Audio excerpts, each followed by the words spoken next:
the Industrial Revolution of the Mage Lord. Hey, fanfic family! So glad to see you here again to continue this incredible adventure. As always, kindly remember, this story is 100% fiction. So don't go looking for dimensional portals in your closet. All rights to this fantastic novel belong to the original author. We're just your humble narrators of epic tales. Are you enjoying the fanfic? Show it by subscribing to our YouTube channel and dropping us a like. And if you're impatient for more exclusive content, our Patreon is your happy place. Chapter 326, The Temple of the Dead. Huddled in a corner of the tent, White watched with an expression of inexplicable terror as the summoned higher-ranked demon, its slender, twisted form transformed into several dark red vortexes, rapidly pouring into Harvey's eyes, ears, mouth, and nose. After waiting for about half a minute, Harvey, still standing there, trembled slightly before turning around, revealing eyes now stained a faint crimson. This should, it'll be fine. As he spoke, White felt as if countless voices were exploding in his ears, yet he could clearly discern Harvey's voice, as if it were the leader of the chorus. Harvey tilted his head slightly uncomfortably, and suddenly, without warning, a terrifying crimson woe opened at his neck. A single glance at it tainted White's mind, and he quickly turned away. Then, the voice of the greater demon emanated from the rift. Mr. Kilthuzid, I'm afraid I won't agree with your proposal next time. This body is simply too crowded. Harvey curled his lips and didn't argue. He knew the demon wasn't referring to the soul puppet as a vessel for multiple mental powers and consciousnesses, but rather that his own mental power, amplified by the mind anchor, had become too immense, uncontrollably squeezing Mr. Inner Demon's consciousness into a corner of the body. For now, I'll have to trouble you to be patient. Harvey shook his robes and gestured to White. Mr. White, let's meet up with Mr. Black immediately and head to the ritual site. The entire spellcaster camp, deliberately disrupted by Brian's actions, was in turmoil. Many low-level necromancers rushed out of their tents in panic, frantically trying to suppress and control the zombies running around the camp. Several tall, stitched corpses rampaged through the area, crashing into several supply storage points and scattering a large amount of spellcasting materials and daily necessities. Blake, breathlessly, reunited with Harvey and White outside the camp. I've awakened all the zombies and skeletons in the cave, and a few stitched corpses too. There'll be enough to cause some noise in the camp, and will definitely attract some people from the ritual site to investigate. He then noticed White, who looked a little off, and asked in confusion, White, what happened? Why do you look so bad? Harvey ignored their brief exchange and quickly closed his eyes, entering a state of guided meditation, spreading his vast mental tendrils in all directions from his own center. The bloody wound on his neck opened and closed. Mr. Kilthuzid, underground to the northeast, a strong aura of death. Almost simultaneously, Harvey used his mental power to sense the magical fluctuations in that area. He opened his eyes and said to White and Black, You've been deceived.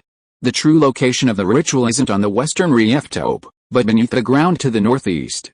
There must be a natural underground pit there. Blake suddenly realized, I know where it is. It's not too far from the camp. Let's hurry there. Without further delay, the three of them hurried over and soon found a deep and narrow opening in the rocky area. There were no guards at the entrance. Were they all focused on the transformation ritual? Or were the people on the ground distracted by the chaos in the camp nearby? Harvey was no longer able to care. The dim moonlight overhead was almost at its highest point in the sky. The closer it got to midnight, the more perilous Lambert's situation became. Without hesitation, he led the way into the dark, hollow opening. Inside was a long corridor barely wide enough for a standing person to navigate. The slope stretched straight down, not too steeply. Periodically, dim, illuminating magic stones were embedded in the mountainside, barely illuminating the path. The corridor suddenly reached a nearly 90-degree bend. A faint chanting of incantations reached Harvey and the other two, causing White and Black to catch their breath and move forward with increasing caution. Harvey's inner demon whispered in his mind, right ahead, behind this huge rock, there's a protective formation. With your mental strength, you should be able to break it easily. Harvey nodded, saying nothing more. He quickly walked around the corner and instantly felt as if he had passed through an illusory curtain, entering a deadly world devoid of sound and color, enveloped only by the silent hues of black, white, and gray. Before him lay a vast underground area, but in the center stood, unnaturally, a vast, pale palace, twice or three times the size of his own lord's castle. Its towering spires, instead of piercing the rock formations of the mountain above, sank deep into a swirling void, as if connected to another dimension. What struck Harvey most was the vivid faces frozen on the outer walls of the vast palace: humans, demons, dwarves, elves, and others. Their expressions were sometimes peaceful, sometimes distorted. A cursory glance suggested they numbered nearly 10,000. Harvey felt something was amiss and was about to ask Mr. Inner Demon when White and Black suddenly lunged forward, leaping past him and dropping to their knees. They turned, their faces horrified, pointing at the distant palace. Their lips moved as if to speak, but no sound emanated. Harvey looked in the direction of their fingers and was shocked to discover that their faces were embedded in a certain part of the wall, pressed tightly together, their expressions mirroring those of their kneeling counterparts. The constant movement of White and Black's lips finally made Harvey understand what they were saying. How did our faces get fused with those dead souls into this strange palace wall? Harvey instinctively shook his head, indicating he had no idea. He instinctively took 2 steps forward, attempting to pull the 2 men up from the ground. Suddenly, he noticed that White and Black's eyes, filled with fear and despair, were slowly leaking 2 streams of a thick, inky liquid, resembling black tears. A bloody wound in their necks instantly opened, and 2 invisible vortexes of air gushed out, rapidly connecting with the bodies of White and Black, who lay prone on the ground. They continuously siphoned off tiny dots of black matter from their bodies, absorbing it through the wound in Harvey's neck. What's going on? Mr. Inner Demon, if I'm not mistaken, this is an illusory projection of the Temple of the Dead created by a legendary undead spellcaster. Once you step into the area affected by it, the mark of your soul will be uncontrollably engraved on the temple, and your original flesh and blood body will quickly decay and die. Harvey thought to himself, then what were you doing just now? Saving White and Black. The Inner Demon was silent for a moment, then said with a slightly smug tone, this is all due to your genius idea. I followed the method you taught me to remove the desire for death from their bodies. The desire to live, well, I've obtained a lot of the desire to live from other places myself, so it's not a waste to give some to them. You know I've always been very generous, he paused and reminded, but this is only temporary. The decay of the body is irreversible. Except for you, a strange guy with a lot of secrets hidden in your body, no one else can completely avoid the influence of this area. We must escape or break the seal of the projection as soon as possible. Chapter 327, Mutation Devouring. Harvey looked down carefully and saw that White and Black's eyes were no longer shedding black tears. They were merely kneeling on the ground, curled up and trembling as if they were having a panic attack. At least their lives were not in immediate danger. So he hurried forward to the foot of the pale palace standing nearby, and got closer to examine the distorted faces etched on the wall. There are actually faces of an intelligent race like the half-demons that have long been extinct. Harvey pondered for a moment and communicated with the Inner Demon. I think the souls absorbed by this Temple of the Dead are probably not accumulated overnight by some super large bloody sacrificial ceremony. The Inner Demon nodded in agreement. Indeed, the outer wall of the palace, which is forged with tens of thousands of souls, should have gone through hundreds or even thousands of years of history. Although only a part of its form is presented through projection, but, he suddenly said to Harvey excitedly, I think its body should exist in a space crack in the magic network, and it is not formed naturally, but was artificially opened up by a legendary undead spellcaster in ancient times. Harvey understood what Mr. Inner Demon meant, and shook his head helplessly. The native of the magic network was hinting that he could take a magic network roaming later, and use this as a clue to find the physical remains of the projection of this temple. Mr. Inner Demon, with all due respect, perhaps we should resolve this immediate problem before planning our leisurely activities, Harvey complained, reaching out to tentatively touch the face on the wall. Before his palm even made contact, an uncontrollable yearning surged from the depths of his consciousness. He couldn't ignore the occasional shifts within his spiritual anchor and hurriedly attempted to withdraw his hand. But in the blink of an eye, a bloody fissure suddenly opened at the center of his palm, just as it had devoured the 3 church demon slayers on Soul Beach. It bit down on the pale face on the wall. The face instantly let out a silent roar, and the other faces around it also came to life, twisting their faces in fear, trying to escape Harvey's reach, wriggling like geckos on the wall. The strange mouth in the palm of his hand quickly tore apart and devoured the face it had bitten, but it continued to open and close, conveying a clear desire to feed to Harvey's mind, trying to guide it to continue preying on the faces around it. Harvey withdrew his palm and looked at it. He found that he felt no physical abnormality. Instead, as the mouth and the palm of his hand devoured a face, the area around his finger gradually changed from its original pale gray-black color to its original white flesh color. The normal color that had been inexplicably disappeared in the area had returned to the position of his finger. "What's going on?" Harvey muttered in confusion. The inner demon in his mind, which had been silent for a long time, suddenly spoke quietly. "Mr. Kilthuzid. Tisk, tisk, tisk. I just realized that in the pursuit of willpower and desire, you are no less than me, the desire for willpower and desire?" Harvey's heart moved, and he asked, "Mr. Inner demon, these faces of the dead I've devoured, are they some kind of existence condensed with desire, the life essence contained in the flesh and blood bodies, the soul core stored in the consciousness space? They are originally composed of countless human natures and desires. What's so strange about that?" He paused, and there was a strange and slightly jealous tone in his tone. "The desires and wishes contained in these faces of the dead have experienced a long period of erosion by the energy of death. They are too complex and filthy, not suitable for my kind to absorb. But you, with the strength of your mental power and strange characteristics, don't have to be picky about food at all. Do you think I want to eat it myself?" Harvey couldn't help but complain in his heart, but his palm continued to approach the palace wall very honestly, tearing into pieces and devouring the faces of the dead who were squeezed together and had no choice but to hide. Soon, his entire arm, then his torso, and finally his tarnished robes, all regained their normal color.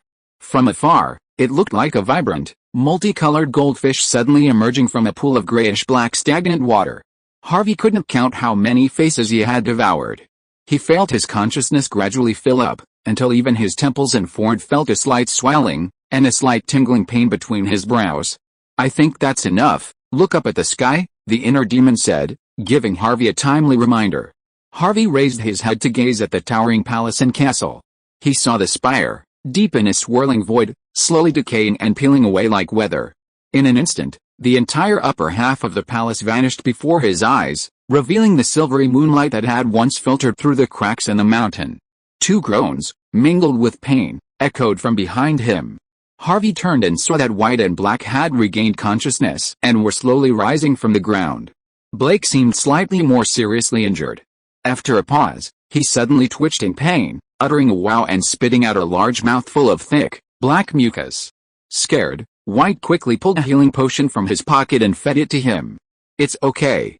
You two have only sustained some trauma to your souls. With a period of persistent meditation, you should slowly recover. Don't forcefully channel your magic to cast spells for the next few days," the inner demon warned, manipulating the twisted, bloody mouth on Harvey's neck, its mouth opening and closing. White nodded with lingering fear, looked at Harvey and said sincerely, "Sir, and up, Mr. Devil, thank you both for saving us. I didn't expect that the ritual side of the undead cult was so dangerous. No wonder they had strictly forbade us to approach it at will. It's a pity that we still tried to rescue Lambert by our own strength, otherwise." Harvey waved his hand to signal them not to say more, and ordered in a gentle voice, "Since you can't participate in the battle, I suggest you leave here immediately." "Of course." After returning to the camp, rush to the dock as soon as possible and prepare a ship for Lambert and me that can set sail at any time. If I haven't returned before dawn, you can choose to escape on your own." Blake, who recovered after taking the potion, looked up and said firmly, "No, Sir Harvey, the two of us will never abandon you and Lambert to escape alone. We will return to the dock in advance to wait for you. If the rescue operation fails, we will just let the family and the cult deal with us." After that, the two stood up and bowed to Harvey. Then exited the underground ritual area along the original route. The inner demon said quietly, "Okay. The two young burdens have finally been sent away. Mr. Kilthuzid, let's enter the ritual altar now." Harvey turned around and looked at the projection of the Temple of the Dead that had completely disappeared, and after the projection disappeared, a rough square stone door was revealed on the mountain in front. Chapter 328 Reversal Ritual. Harvey fished out the silver skull emblem he'd acquired upon graduating from the School of the Undead, pinning it to the right breast of his mage's robe. He then shook his robes and stepped through the stone gate. The supposedly mysterious and dark side of the Lich transmutation ritual was surprisingly devoid of the sinister, bloody atmosphere he'd imagined. Within an apparently improvised underground cavern, a circular stone platform over a meter high rose from the ground. The stone altar was densely inscribed with countless dark red ritual runes, which flickered with the hushed rhythm of the incantation. In the center of the altar stood a two-person tall-bone pillar. Its shape and appearance resembled the spine of some ancient, massive magical beast, its surface also etched with numerous inscriptions. A middle-aged man, completely naked except for a filthy animal hide wrapped around his lower body, half reclined against the bony spine, his eyes closed, as if lost in deep meditation. The sound of the seal outside the ritual cave being broken clearly alarmed everyone present. As Harvey stepped inside, a dozen or so elderly-looking necromancers, dressed in gray-black robes and wearing comically pointed hats with angled corners, gathered around him and blocked him at the cave entrance. The white-bearded elder, who had previously encountered Harvey at the camp, was stunned for a moment before angrily demanding, "What do you mean, sir? Even if you're a guest invited by Ash, entering the ritual site without permission is an absolute offense." Harvey glanced around and noticed that the faces of the spellcasters present all look somewhat dejected and downcast, as if the lengthy ritual had exhausted all their energy and focus, and they looked rather disheveled. He chuckled softly and said calmly, "Forgive my intrusion, but I'm only here to look for my friend, Mr. Ash Lambert. If I see him in person, I'll leave immediately and won't bother you any further." The white-bearded elder flicked his sleeves and snorted coldly, "Ash needs to attend to an important part of the ritual, so I can't catch up with you now.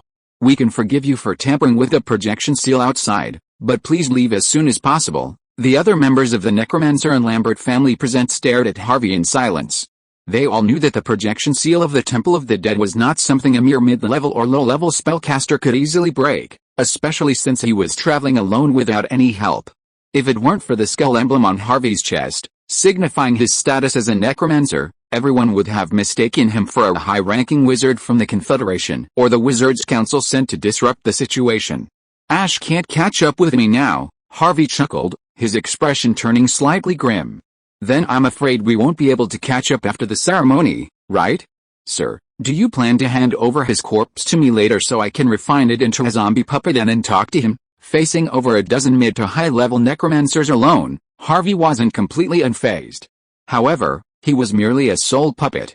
Even if he were struck by a lethal attack, the most that would happen would be the collapse of his shell, leaving the original body harmless. He had also fully considered the worst-case scenario, if negotiations failed and he was forced to take action. He would use the magic network's location markers the moment his shell came under fire to swiftly destroy all the gathered spellcasters with an energy beam attack, regardless of whether they were Ash's family or not. He needed to save them first. "Everyone, your transformation ritual is on the verge of failure.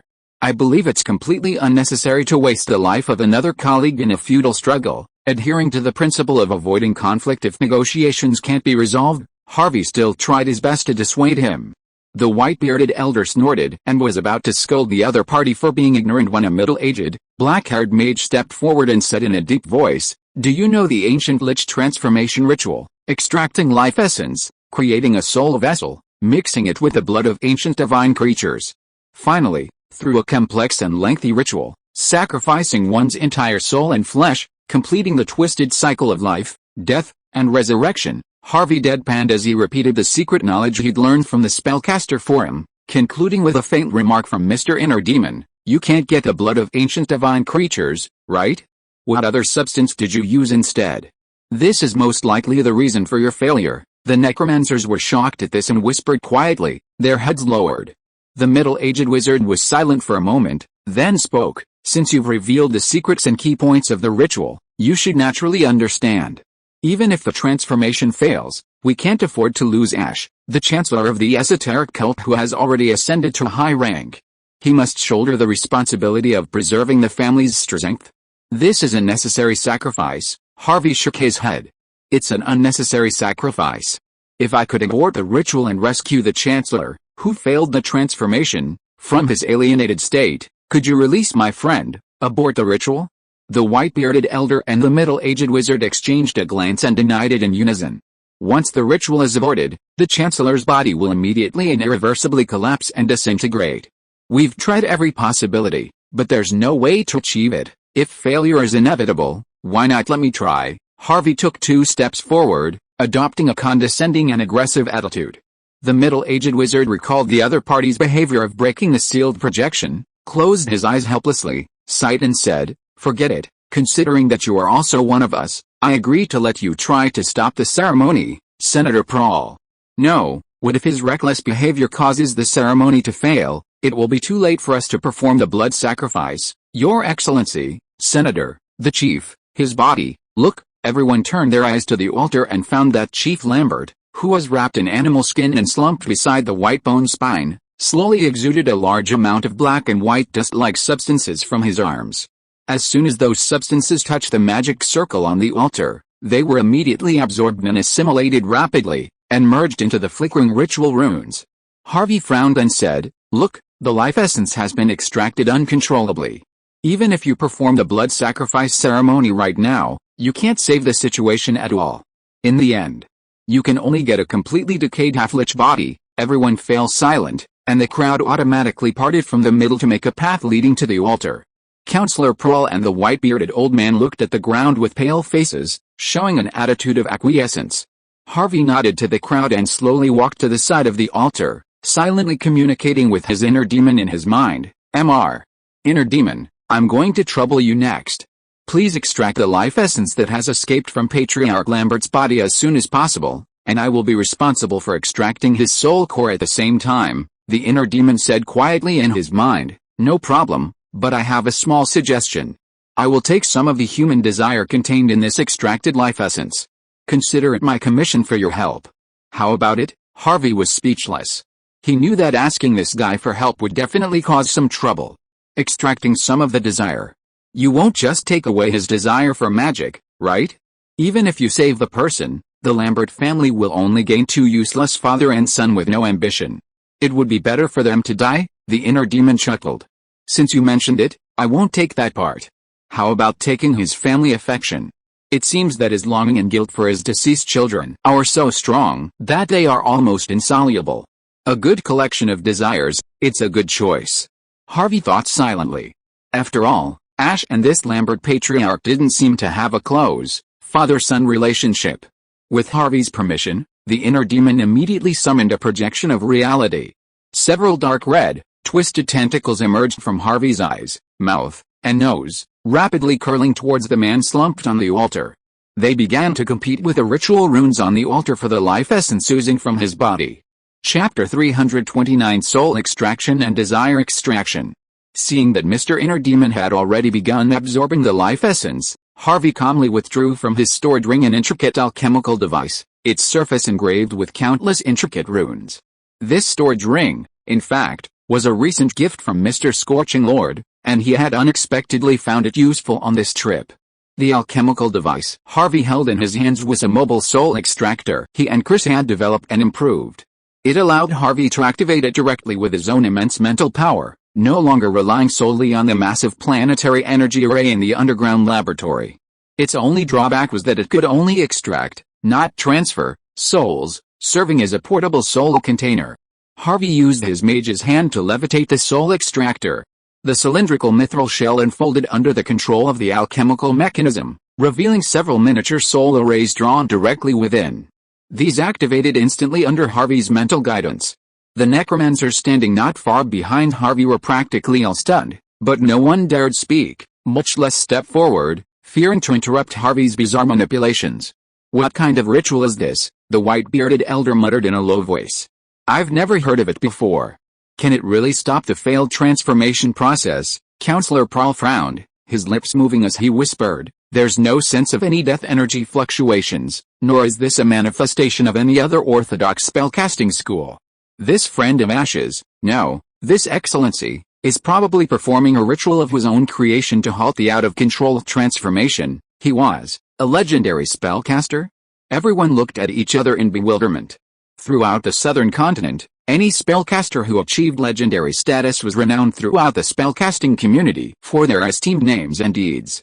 Even those elderly legends, long since retired from the world, were likely more obscure than those with a low-key, eccentric disposition.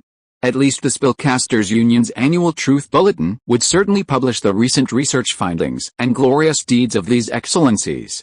The most notable ones would even have their silhouettes printed and included in the bulletin. But this person before him. Counselor Prawl shook his head slightly at his colleagues. Someone possessing original rituals yet not officially reaching legendary status was simply unheard of and unseen. Almost as soon as Harvey finished extracting his soul, the dark red, twisted tentacles of the inner demon that had stretched out from his body instantly retracted, and the other person's voice echoed in his mind. Mr. Kilthuzid, I have completed the absorption of all the life essence. Unfortunately, we started a little late, and this poor gentleman has already lost some of his life essence irreparably. Harvey nodded secretly. We can only do this much? Please keep this part of the life essence properly. Mr. Inner Demon, I must return to the Northern Territory to transfer it to a suitable alchemical prosthesis. You must not mix it up with your other collections and merge them together. Inner Demon chuckled and looked quite happy. Don't worry. Working with you always makes me feel novel and satisfied. I will definitely not let you down in this regard. Harvey got the other party's assurance, and he couldn't help but curl up the corners of his mouth and smiled slightly. He reached out and took back the alchemical instrument that had completed the soul extraction, and turned to look at the necromancers who were waiting eagerly in the back. Everyone, the ritual has been reversed and terminated. The life essence that Patriarch Lambert scattered has been collected by me. His soul imprint is now properly preserved in this alchemical instrument. Senator Prowl was stunned for a moment, and suddenly took 2 quick steps forward. What? Can't the speaker be awakened directly? This isn't equivalent to letting the speaker fall into eternal sleep. They originally expected Harvey to reverse the process of the ritual and allow Patriarch Lambert to recover from the collapsed and failed ritual and return to his normal state before the ritual began. But now this so-called soul container, what's the difference between it and an urn?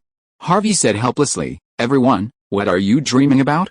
Even if a legendary gentleman comes here, I am afraid there is no way to reverse time and give you a conscious and good-looking Lambert clan leader. He pointed to the alchemical container in his hand and explained patiently, since I dared to extract Mr. Lambert's life essence and soul imprint, there is naturally a way to transfer it to a new container. His original body has already decayed, and no one can save it. Councilman Prowl took a deep breath to calm down, and asked in a deep voice, Sir, what should we do next? A new container. Are you talking about preparing a new flesh and blood body for the speaker? How is this possible? The great achievements of the creation of artificial gods and life refining that have not been achieved by the previous chiefs and high-level alchemists of the Alchemical Exploration Society, how can they be downplayed like refining zombies in the mouth of this master of the undead, who is obviously in the same industry as them? Several knowledgeable necromancers asked in surprise, Sir, is this the legendary secret method of flesh reshaping? The question ignited a flurry of discussion. The secret method of flesh reshaping requires the essence of an ancient demon. Just like the orthodox lich transformation ritual, the blood of such a divine creature is simply unattainable. Otherwise, why would we need to modify the ritual? If it's not flesh reshaping, then what method does this sir intend to use? I know of several high-level necromancy rituals that can awaken the dead, but they only transform them into more powerful zombies or corpse puppets, not into consciousness. Transforming the speaker into a corpse puppet? It would be better to let the ritual fail. Let the ritual fail? Then we'll face a terrifying lich monster completely deranged.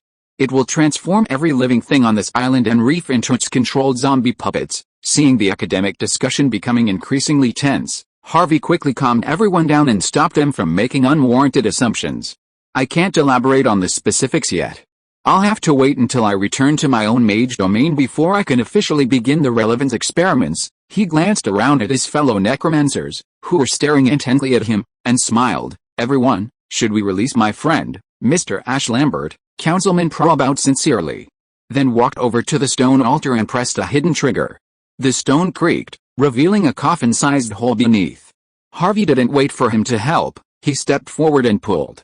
Ash, also naked and wrapped in a blood-stained animal hide, tumbled out of the hole with a thud, collapsing limply on the ground, his eyes closed and unconscious.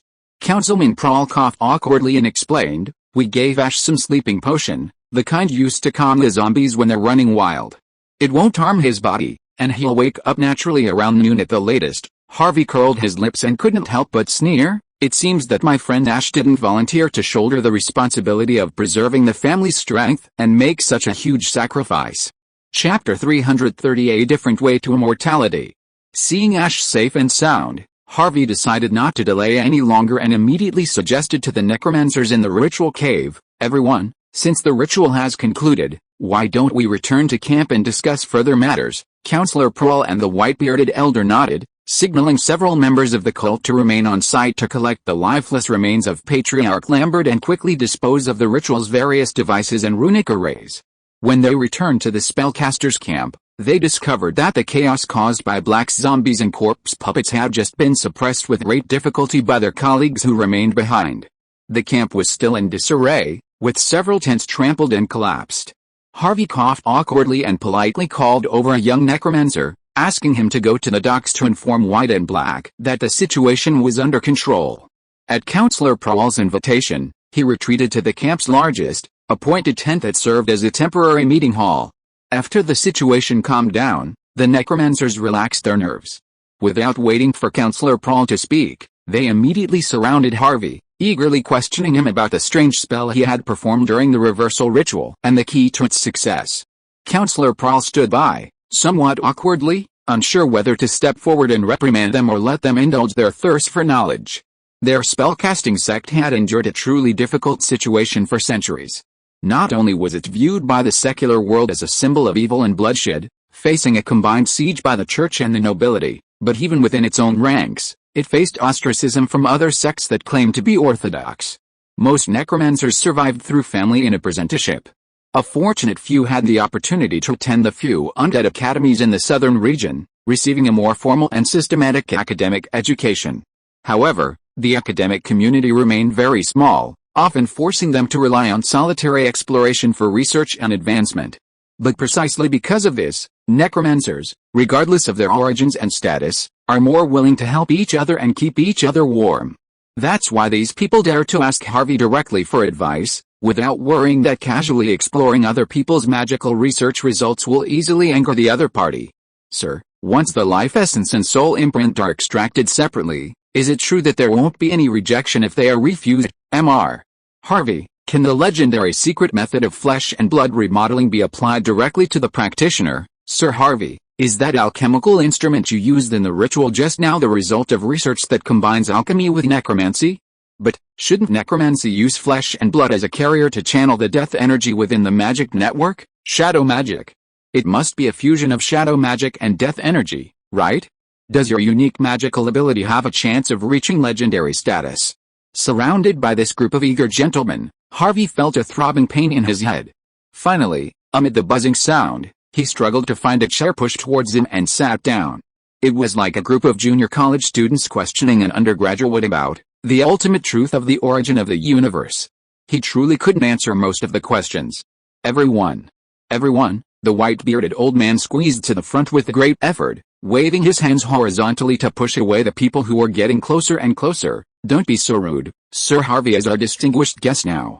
Please control your emotions. He took out a handkerchief to wipe the sweat from his forehead, bowed and said, I'm sorry, please forgive my previous arrogance and rudeness, Sirius Lambert. I am also the uncle of that kid Ash. Harvey frowned slightly, looking at the old wizard in front of him who was probably over 70 years old with some disbelief. You are Ash's uncle. He knew very well that Ash was a few years younger than him, and his friend's father, Patriarch Lambert, was only in his early 40s. How come such an old uncle suddenly appeared? Counselor Prowl stepped forward at the opportune moment to interject and explain. Sirius used to stay in the corpse cave in our family's ancestral land for many years, shouldering the responsibility of guarding the zombies to prevent them from running wild, while also engaging in high-intensity research on refining zombies. It turned out that his appearance was extremely aged due to the deep erosion of death energy. Sirius himself smiled bitterly and took off his gentleman's hat, revealing a messy and sparse head of white hair. After I barely made it to the advanced level, I felt that my life was probably coming to an end. I was supposed to undergo this extremely risky lich transformation ritual. But the clan leader flatly refused, which led to today's mess that was almost impossible to resolve. Harvey nodded in understanding and casually asked, the projection of the Temple of the Dead used to protect the ceremony site was probably your doing, right? Sirius shook his head and pointed at Counselor Prowl. This is Prowl's masterpiece.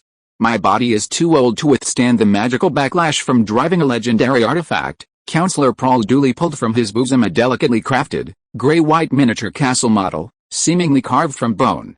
He bluntly explained, this is the only remaining legendary necromancy artifact of the necromancer cult. Its function is to condense the legendary necromancer temple, enveloping an area. Enemies who stray within will uncontrollably lose their will to live, and their vitality will gradually be drained away. Harvey glanced at the high-ranking necromancer's insignia adorning Counselor Prahl's chest, then at the crowd of other faction colleagues gathered around him. A sudden realization dawned on him. The undead spellcasting faction was truly dwindling in talent. The centuries-old Lambert family, combined with the equally ancient necromancer cult, were reduced to only 2 high-ranking necromancers, and a pitiful, legendary artifact. It was truly heartbreaking to hear about and see. Counselor Prahl, Mr. Sirius. I'm quite confused. Why is the Lich transformation ritual so necessary?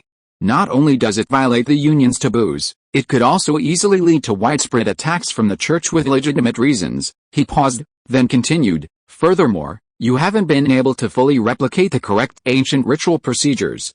Using arbitrarily altered rituals and substitute materials is bound to fail. His frank questioning almost immediately touched upon the pain everyone knew. Most of them dropped their heads and fell silent, their faces growing even paler. Sirius's lips twitched. A wry smile trembling as he spoke. We all know this. But the undead spellcasting faction has lost the path to legendary status.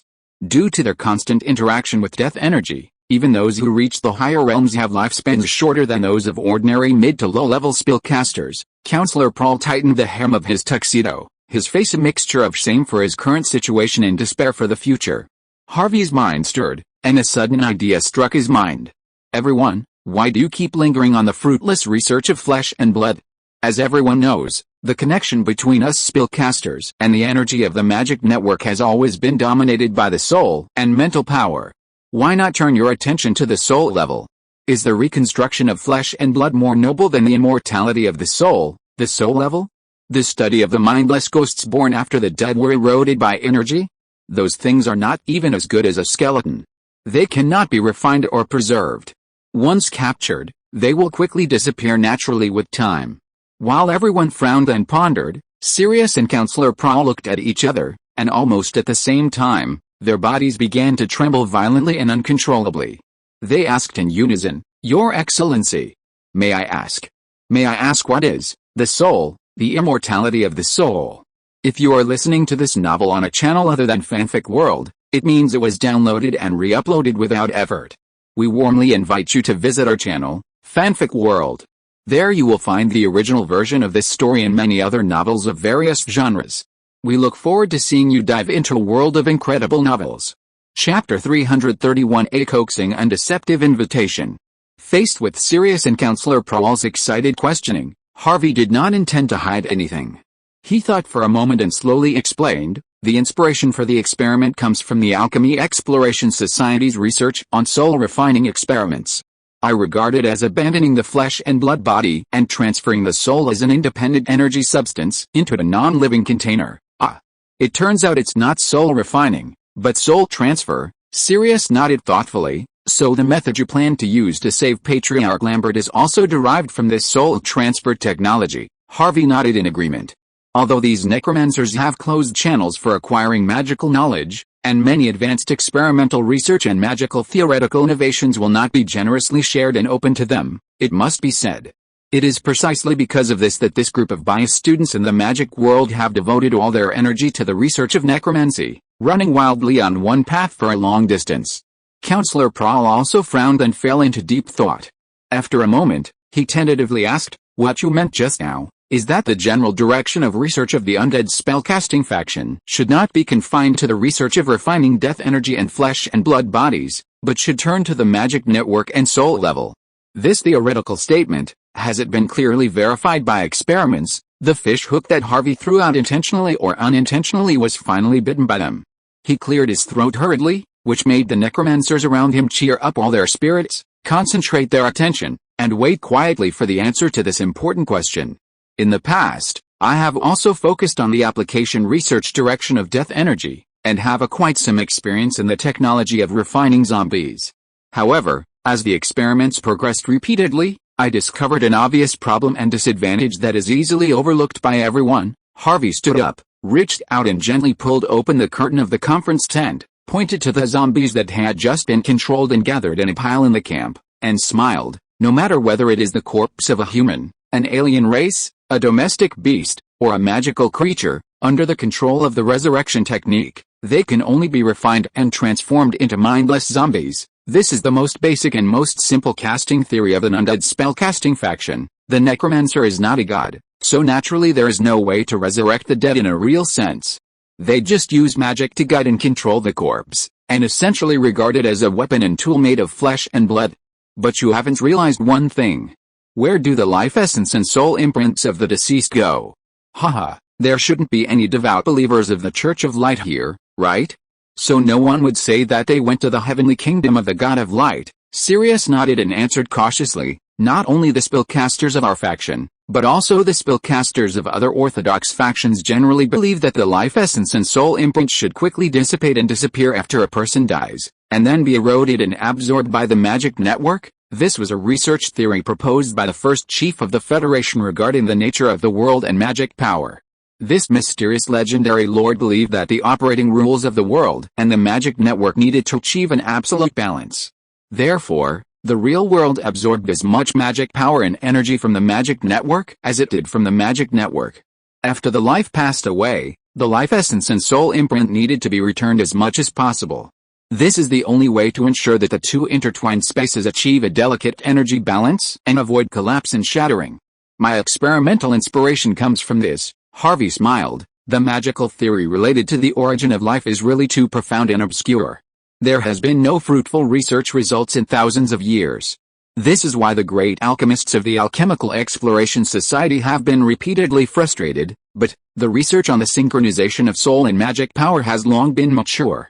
The spellcasters of the new era are generally good at using meditation guidance to train their own mental power and soul strength, so that they can absorb magic power at a faster rate in the magic network to replenish themselves. This view was immediately recognized by all the necromancers.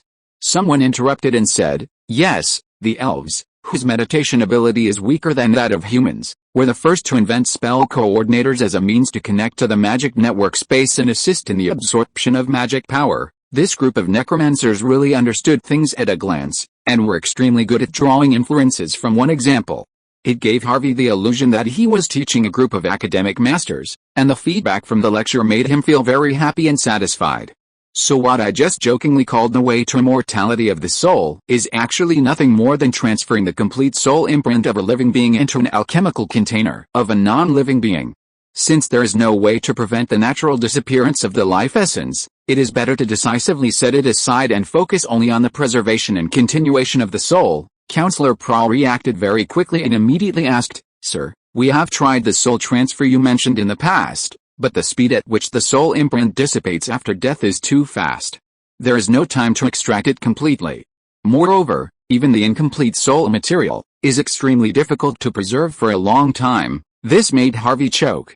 After a while, he blinked and said meaningfully, Everyone, you have probably never tried extracting the soul from a living person. A high-risk experiment. What a group of evil necromancers who follow the rules. An honest man immediately jumped out and whispered in defense, it's not completely impossible. My teacher, before his death, donated his body for a few of us students to conduct research in this area. What a pity, he hadn't expected these guys to even develop the traditional teaching methods of the cadaver teacher. It was truly admirable. Either the soul's energy is too weak in the face of death, or you haven't bravely attempted to use pure magic to guide the soul's transfer. Everyone, don't just focus on the death energy that is the cornerstone of necromancy. Sometimes elemental magic and arcane magic can also be powerful aids in our manipulation of flesh and soul. As the conversation deepened, Harvey began to realize that this group of necromancers, known for their so-called academic isolation and backward theoretical development, were truly the most purely research-oriented of all spellcasting schools. Not only did they lack a clear distinction between combat and general spells, but they also mostly used corpse transmutation and spirit manipulation, often considered evil and terrifying, for their own research needs, only employing them for combat and defense when necessary. It was like a lab researcher suddenly attacked on the street, swinging his thick stack of papers to attack the attacker, except this stack of papers looked like a terrifying reanimated corpse. They were all a bunch of specialized talents. Harvey couldn't help but feel tempted. He had to find a way to pack them all up, coax them back to his wasteland territory, and then he could immediately establish the prototype of the magical research team he had always dreamed of. Harvey coughed a few times at this thought, then spoke gently to Sirius and Counselor Prawl. Regarding the research direction of the necromancy faction, I still have a lot to refine and experimentally verify. Unfortunately, I haven't found a like-minded person who can rapidly advance this research. He gestured to the soul extractor containing Chief Lambert's soul, carefully placed nearby, and said sincerely, "Everyone, since Chief Lambert's soul transfer experiment requires me to return to my own mage territory before it can officially begin, why don't you all come to my territory as guests? That way, we can have a thorough and in-depth academic discussion." Sirius and Counselor Prawl remained silent, seemingly genuinely considering the feasibility of Harvey's invitation. However, the other necromancers were already eager to try, but since their leader hadn't spoken yet, they could only stare anxiously. Harvey was about to reassure them of their safety when the inner demon, which had been silent for a long time, finally spoke. "Mr. Kilthuzid, after this collaboration is over, please go home and check your family tree, just like me." The inner demon's words were filled with mockery. "Why do I feel that your words are so similar to the ritual contracts my people use to lure other intelligent beings into selling their souls? Is it true that your ancestors 3 generations ago had no blood relationship with my people at all?" Chapter 332 Return Plan. The Lambert family and members of the necromancer cult could not resist Harvey's theory of immortality. Furthermore, Patriarch Lambert, the organization's only high-ranking spellcaster, was eager to undergo a soul transfer and rebirth. Ultimately, an internal resolution, initiated by family elder Sirius and cult counselor Prawl, unanimously agreed to follow Harvey to the wizarding realm he was developing in the northern wastes. However, the necromancers planned to brazenly land in Pharos, the kingdom of 1,000 sails, and then reach St. Varen via the secular kingdoms of the central continent, where the church held significant influence, was clearly too dangerous and unrealistic.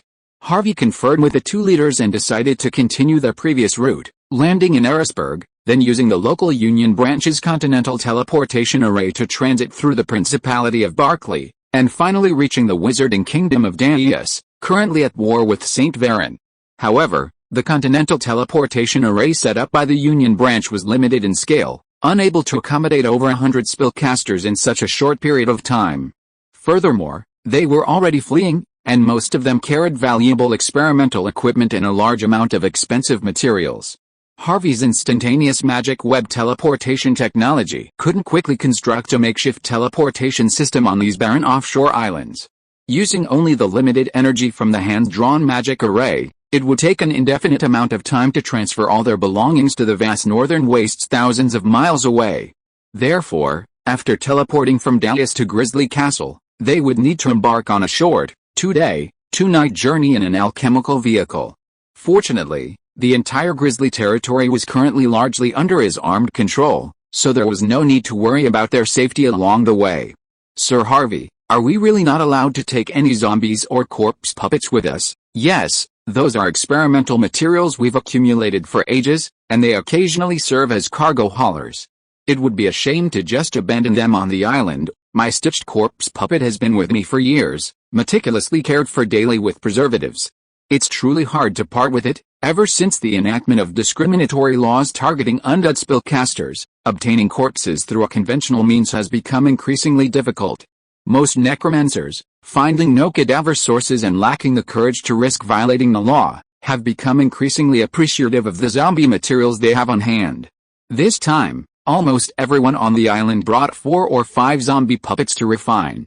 So, after the journey was finalized, necromancers kept cautiously approaching Harvey, begging him to bring their zombies along, to avoid the difficulty of finding suitable corpses upon reaching your territory. "Everyone, don't worry. My territory is in the wasteland. Don't you know what the wasteland has the most?" Harvey shook his head helplessly and began to comfort them. "Evil orcs. Thousands of evil orc tribes are entrenched in the northern wasteland. Every winter, they would march south to plunder. We blocked them in the plains north of the Divine Spine Mountains. We strangled them so hard that their corpses piled up like small mountains. It took several days of continuous burning to clean them up." These necromancers couldn't understand why the evil orcs were blocked at the Divine Spine Mountains, nor did they understand how they were easily strangled and defeated. All they could hear in their minds was Harvey's last sentence. The corpses piled up like small mountains. A large number of fresh, alien corpses that were neither free nor prohibited. What else was there to say? The few zombies in their hands, which were still inevitably missing limbs after repeated maintenance, were naturally thrown aside immediately. When Ash Lambert awoke, he felt as if he were on a rocking sea, his mind blank and slightly dizzy. "Ash, are you awake?" Harvey leaned in, expertly lifting his eyelids and examining the bloodshot beneath them. The necromancer's concoction of a tranquilizing potion for the living could easily cause brain and mental damage if the dosage wasn't properly controlled. Ash shook his head, brushing Harvey's hand away from his face. He asked doubtfully, wasn't, the ritual failed. There's no point risking your life. I persuaded your people to abandon their blood sacrifice attempt to awaken Uncle Lambert, Harvey said flatly. Ash paused, his lips moving as if about to speak, before finally lowering his head in a dejected, sorrowful expression.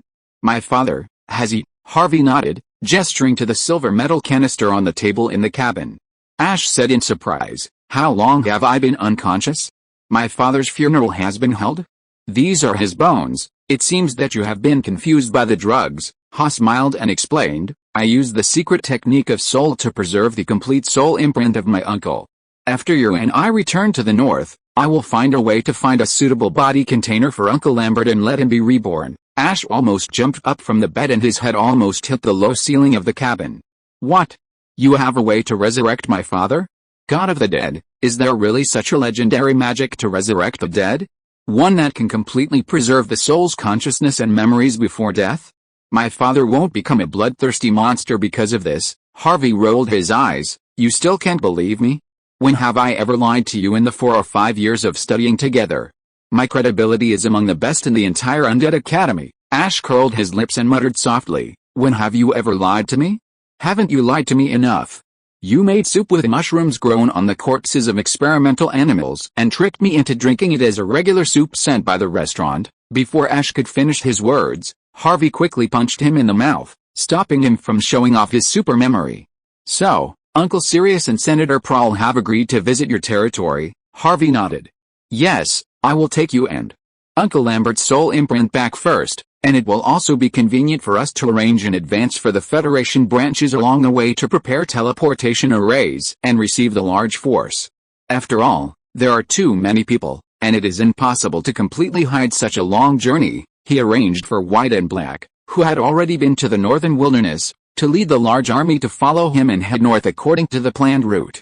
Ash was extremely excited and kept asking, your territory, wow. I didn't expect that in just 7 or 8 years after graduation, you have built such a lucrative family business for yourself. I heard from White and Black that you have a close relationship with the Spellcaster Union. When you came here before, you got green lights from various branches of the Union along the way, and quickly arrived in Pharaohs through the Continental Teleportation Array, right? He went and leaned closer, whispering, Harvey, tell me the truth, you are not the illegitimate son of a high-level leader of the Union, are you? Harvey couldn't bear it anymore and punched him in the mouth again. Chapter 333 Traffic Accident. Harvey and Ash set off ahead aboard the Harrod Chamber of Commerce's ship. About a week later, the Lambert family and members of the necromancer cult, led by White and Black, finally arrived at the pioneering territory in the northern wastes. Uncle Sirius, am I right? White said, guiding the group off the massive alchemical vehicle and toward the towering gates of the territory. Lord Harvey's wizard territory is as prosperous and advanced as the magical capital of Alair. The necromancers, carrying large and small backpacks, glanced around eagerly, watching the alchemical camels and the speeding magical vehicles entering and leaving the gates. Counselor Prawl, still trying to maintain the demeanor of a spellcaster, said calmly, looking straight ahead, Blake mentioned to me privately that this Lord Harvey seems to have concealed his identity and forged a false identity to enter the Undead Academy and study magic. It is said that his family background is mysterious and powerful, and they have been quietly developing in the northern wilderness. Sizzle Counselor, be careful. The sound of metal rubbing against stone pavement suddenly came from behind him. White quickly pulled Counselor Prawl, causing him to stumble and fall to the ground. Oh.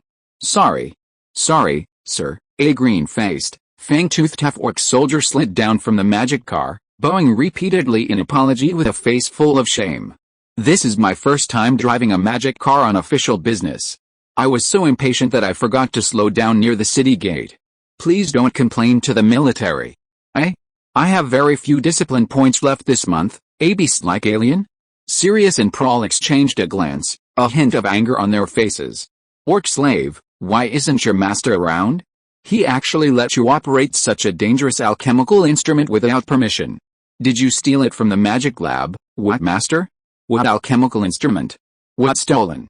The half-orc soldier was puzzled, but immediately caught a key word in the other party's words. Orc slave? Who are you calling a slave? The soldier shook his straight uniform, glaring with eyes as big as copper bells, breathing heavily through his nostrils, ready to explode on the spot. Sirius was not afraid at all. He stepped forward to confront the orc and asked in a deep voice, "What? You lowly alien slave, you dare to offend a spellcaster in public? Which wizard has kept this unruly fellow captive? I want to question him face to face. I'll let your mother go." The soldier almost blurted out a curse, but fortunately he glanced at the people watching the excitement around him, and remembered his few remaining discipline points. He twitched his face and forced himself to endure it. He rolled up his sleeves and was about to step forward to grab the old guy who claimed to be a spellcaster, muttering, "Let's go. Follow me to the military headquarters. I want to file a complaint against you for insulting soldiers. Let the military officers judge." Wait. Two male police officers in gray uniforms with red armbands on their arms came from the city gate and shouted to stop the farce that was about to happen. The half-orc soldier took a look and his face immediately changed. He muttered in a low voice, "What bad luck? Why are the traffic police from the police department patrolling at the city gate?" The police officer with a red armband took the military ID handed over by the soldier with a stern face, glanced at it briefly and said, "Mr. Private, are you not aware of the newly promulgated traffic regulations? Driving a magic motorcycle at a speed higher than second gear on the roads near the city gate is also not allowed." The soldier blushed and nodded repeatedly, but still received a freshly baked ticket from the police officer with a look of despair. "Please bring your magic car and come with us to the patrol station on the corner to pay the fine and verify the penalty record." The half-orc soldier walked up dejectedly to pick up his magic car. When he passed by Sirius, he leaned close to his ear and muttered angrily, "I'm not a slave." Humph. After the crowd of onlookers gradually dispersed, White whispered to the two leaders of the organization, "We are new here, so we should not easily conflict with these people in uniform.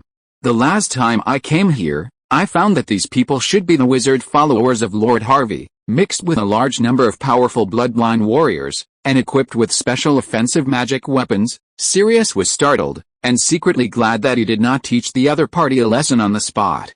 He was just a high-level necromancer with exhausted magic power. It would be easy to suffer if he was face-to-face with a guy who was suspected to be a bloodline warrior without any preparation for casting a spell. Counselor Prawl asked in a low voice, "How many bloodline warriors has Lord Harvey raised?" White shook his head helplessly. "You should have sensed it just now. There are a lot of fluctuations in bloodline energy among the soldiers coming in and out and the city guards patrolling back and forth at the city gate, but I don't know the exact number." The fluctuations of magic and energy nearby were too complex and strong, and it was impossible to tell the strength of the guy who rushed towards him. "The family background of Lord Harvey, is it so powerful? Why have I never heard of it before? There is such an ancient wizard family entrenched in the northern wilderness." At this time, Blake, who had rushed to the city gate to understand the situation, hurried back. "Everyone, the people sent by Lord Harvey to greet us are waiting in front now. Let's go meet them." Everyone walked quickly to the city gate, and then they found a giant wearing a luxurious gold thread cloak and robe, who was nearly 2 meters tall. He was standing upright not far away. Under the face covered by the cloak, a pair of deep red eyes were staring at them. "You are the guests invited by the Lord, right? Welcome to the northern wilderness." The giant took off the hood covering his head, revealing a terrifying and strange metal head. "I am the Lord's chief advisor. Please call me Asdalen." Senator Prawl's heels were welded to the ground, and he didn't dare to take a step forward. He murmured in doubt, possessing consciousness, refining, alchemical creations." Sirius was also shocked. With one hand, he supported Senator Prawl's shaky body, and with the other hand he subconsciously wanted to take out the magic weapon from his arms for defense. They set out this time but abandoned all the zombies and corpse puppets that they relied on to ensure their own safety. They didn't have any of them with them. Asdalen smiled faintly and said, "There is no need to be so surprised. If I remember correctly, the Lord should have told you about the experiment of fusion of soul transfer in alchemical creation. And I am the masterpiece completed by the Lord himself. White and Black had at least met this strange chief gentleman before. Although they still felt a little shocked, they quickly stood up and actively eased the atmosphere. Uncle Sirius, Counselor Prawl, this chief gentleman is indeed the sole creation of Lord Harvey, and he himself was indeed a living human spellcaster before. It was only after encountering some fatal accident that he had to become what he is now. The Patriarch's future revival plan will also follow this form. At least now that we have seen Mr. Asdalin, we can be sure that this soul experiment is mature and has a very high success rate. Asdalin nodded in agreement, but then added reservedly, to correct Mr. White's statement, it's not that the success rate is extremely high, but that the Lord has never failed in this experiment. By the way, there is one more thing that needs to be explained. I was not a human spellcaster in my lifetime, but a vampire. After that, he stretched out his long metal arm and said gracefully to the people who were stunned on the spot, then everyone, please follow me. Chapter 334, Be a guest or settle down? At nightfall, the brightly lit Lord's castle hosted a welcome banquet, an unprecedented event. Harvey, seated at the head of the long banquet table, stood up, holding a silver cup inlaid with the gold thread. Everyone, please join me in raising a toast to welcome my fellow spellcasters from the Lambert family and the cult of the dead. The invited officials from the city hall and military rose to their feet, raising their glasses in unison and offering various welcoming speeches to the necromancers seated at one side of the long table.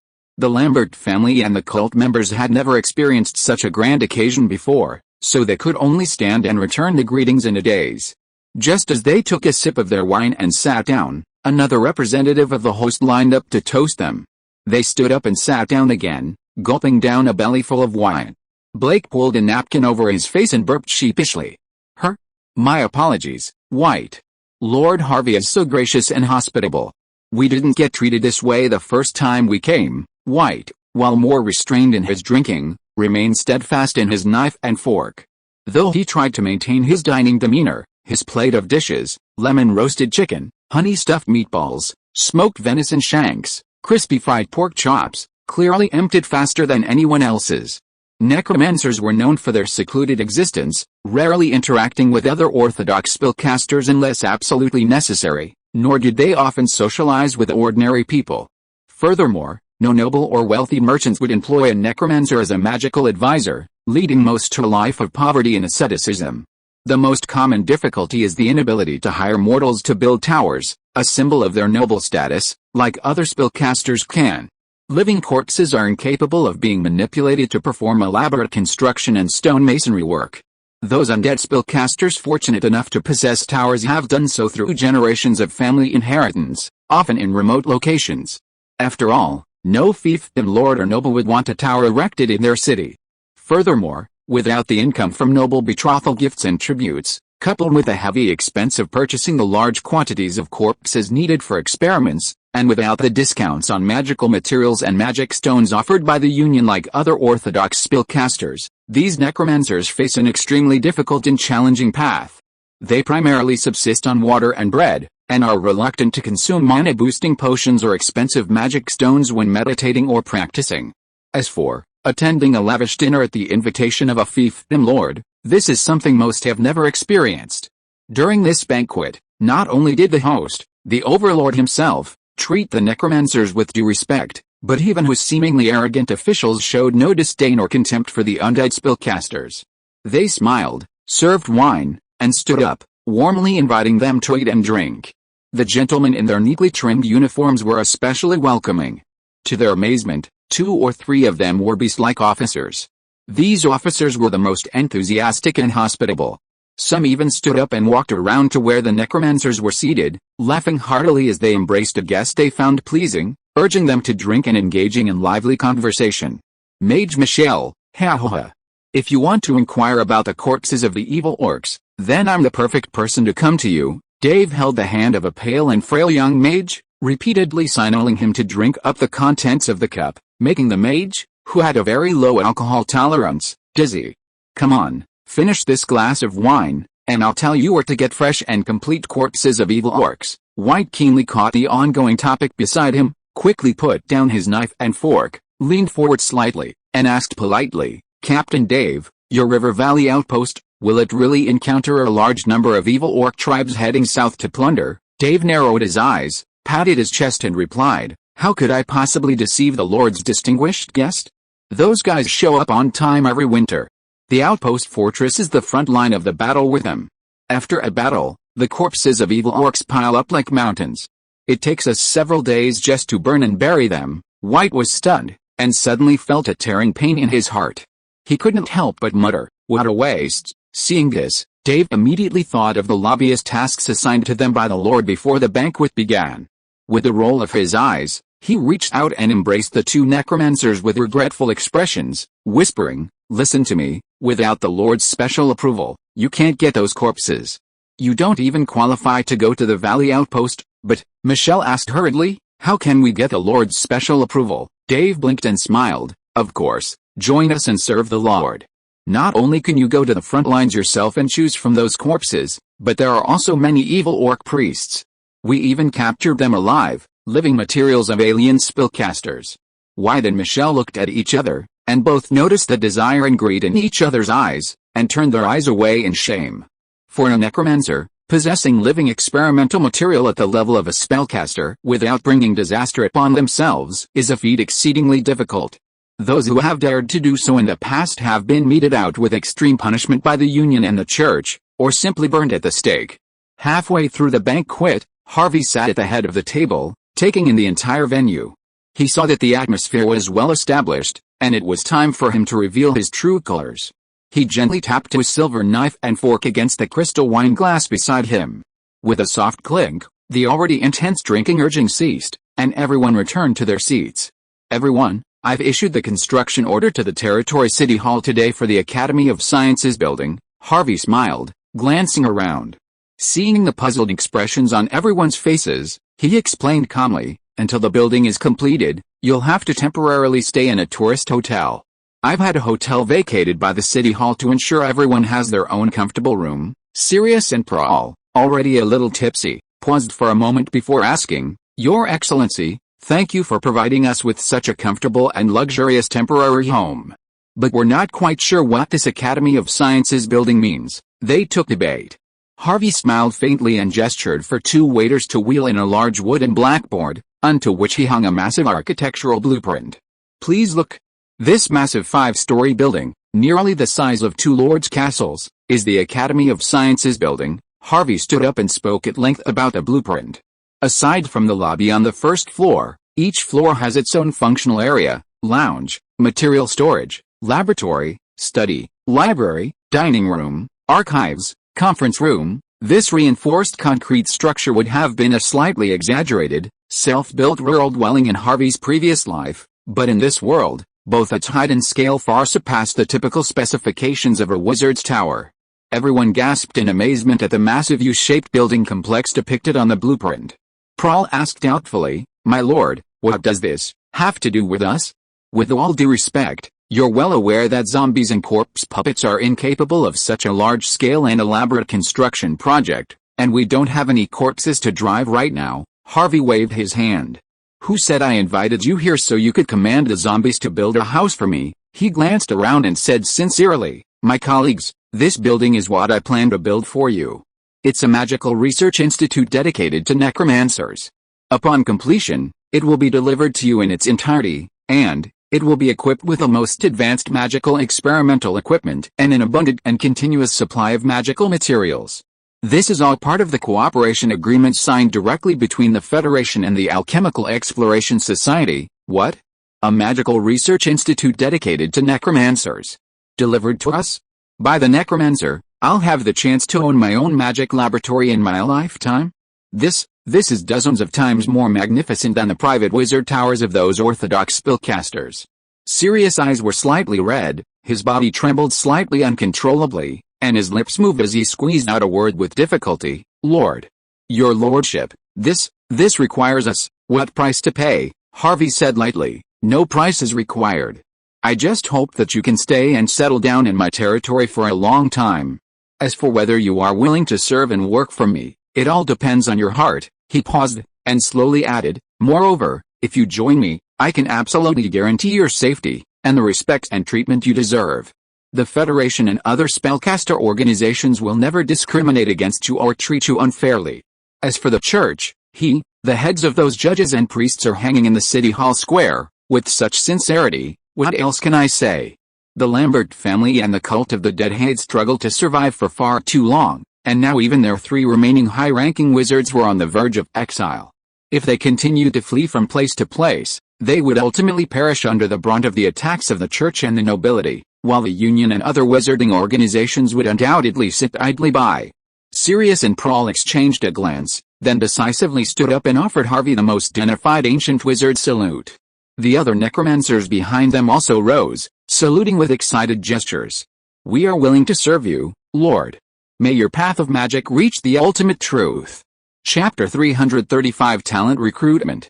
"Lord, please allow us to proceed to the River Valley outpost to aid your soldiers against the marauding foreign invaders." Barely 3 days after arriving in the frontier territory, the leaders of the Lambert family and the necromancer cult were already feeling restless. Upon learning that Harvey's army was engaged in combat with the fell orcs over 100 miles away in the River Valley, they quickly approached Harvey and offered to join the fight.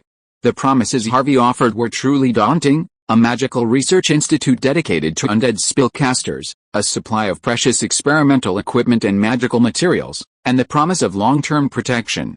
Each of Harvey's demands was enough to keep these necromancers awake at night, yet they were also plagued by a constant sense of unworthiness, a constant need to prove their worth to the Lord. Harvey raised his head with difficulty from the mountain of documents on his desk and said soothingly, "You just got here, can't you rest well? It's winter now, and the corpses of those evil orcs won't decay so quickly. I've asked the military to arrange to collect some fresh and complete ones for you. The special forces are also trying their best to capture some living prisoners for you during their daily patrols." Sirius's face flushed, and he said hesitantly, "We're not planning to reinforce for the corpse materials. It's just that everyone has nothing to do right now, and I feel a little ashamed." "Well, spellcasters are always busy, I understand." Harvey picked up the hot tea and took a sip. "The alchemical prosthesis that contains the soul imprint of Patriarch Lambert. The alchemical laboratory in the territory is not yet capable of producing it. I have written to the Alchemical Exploration Society, asking them to be responsible for the casting of some parts and enchanted metals." He tapped the table with his finger, considered for a moment and promised, "In about half a month, we can begin the soul transfer experiment of Patriarch Lambert." Counselor Prawl exclaimed in delight, "That's fantastic. We'd have thought such an incredible ritual experiment would require a long period of preparation and planning." Harvey nodded, then recalled some anecdotes about these necromancers casually mentioned by the Eye of Illusion and the astrologer this morning when they had breakfast together.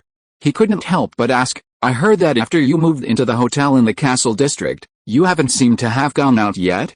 Are you all having trouble adapting to the cold weather in the wilderness?" Sirius and Prawl exchanged awkward glances.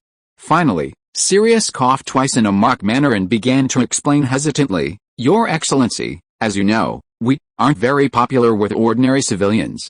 It would have been fine if we had kept our identities hidden, but you've thrown a huge welcome party and hyped up the purpose of the Scientific Research Institute's construction project. Now everyone here knows that this hotel is inhabited by evil necromancers." Harvey had never imagined that the reason for their self-imposed confinement would be so outrageous. "Didn't I tell you before? I absolutely guarantee your safety, and the respect and fairness you deserve.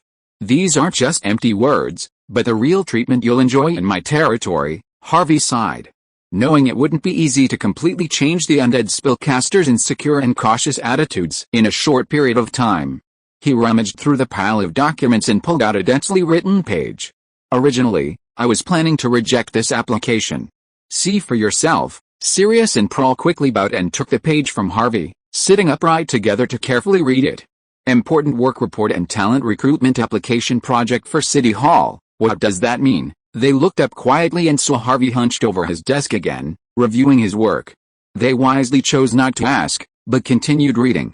"Alchemy Lab, we're looking to hire 3 to 5 undead spellcasters to serve as project leaders for the laboratory's non-civilian R&D projects. We'll provide generous compensation packages. We hope to approve." Applicant, Chris Bird. Territory Medical Center, we plan to hire 4 undead spellcasters, preferably mid-level mages, to serve as instructors in the medical center's forensic and autopsy centers. Salary and benefits are negotiable with the specific applicant. We hope to approve. Applicant, Ignomaderos. Spellcaster Academy. We plan to offer specialized courses in undead spellcasting and would like to hire several undead spellcasters as instructors. Salary is negotiable. We hope to approve. Applicant, Dirt Holden. Talent recruitment applications from the Ministry of Industry. Talent recruitment applications from the Military Factory. Talent recruitment applications from the Machine Repair Center. Have you finished reading? Harvey knocked on the table and asked calmly, awakening the two confused people from their chaotic thoughts. No one in the territory will discriminate against or neglect you because of your identity as a necromancer. Among the applications I received, there are those from Orthodox spellcasters, from territory officials of foreign races, and from department officials from civilian classes. In my territory, whether it's an ordinary civilian or an official with spellcasting status, everyone holds the same view. As long as they are talented people who can contribute to the territory, no matter what their background or spellcasting faction, they will all be treated equally. He paused, then stood up and walked over to the stunned Sirius and Prawl. He took the application from their trembling hands and said with a smile, "It will take about 3 or 4 months for the Academy of Magical Sciences building to be completed and operational. Since you don't want to sit idle, consider taking a position in one of those departments and institutions that are eager for talent." The necromancer Michel, staying at the Territory Hotel, felt a little restless. He had been in this wasteland territory for 3 days, and aside from a lavish dinner he'd been invited to on his arrival day, he hadn't done anything else. Like his companions, he didn't dare leave the hotel. Even the half-orc officer, Mr. Duff, with whom he had struck up a lively conversation at the dinner, had personally invited him to some officers' club the previous day, but Michel had repeatedly declined. While the Lord appeared quite fair and tolerant, this frontier territory was home to numerous bloodline warriors and orthodox spellcasters. Necromancers like these, whose reputations and public opinion were as insignificant as those of street rats, were better off not appearing openly in public.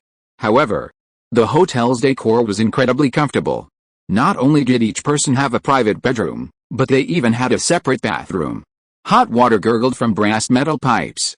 Michel even bravely took a bath. Just as he was sitting at his desk, lost in thought, there was a sudden, rapid knock on the door. "Michel, hurry down to the hall.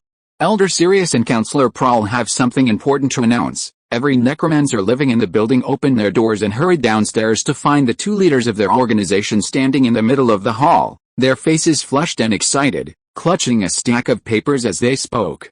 Michel leaned in to listen, puzzled. "Everyone, we've just had another meeting with the Lord." Sirius waved the papers in his hand. The respect and fair treatment the Lord promised weren't just casual verbal compliments, they were genuine. "All parties in the territory are willing to accept us, and have even offered us many jobs and research positions. Everyone, look carefully. The alchemy labs, the medical institutes, the industrial sector, even the Spellcaster Academy have open necromancy courses just for us.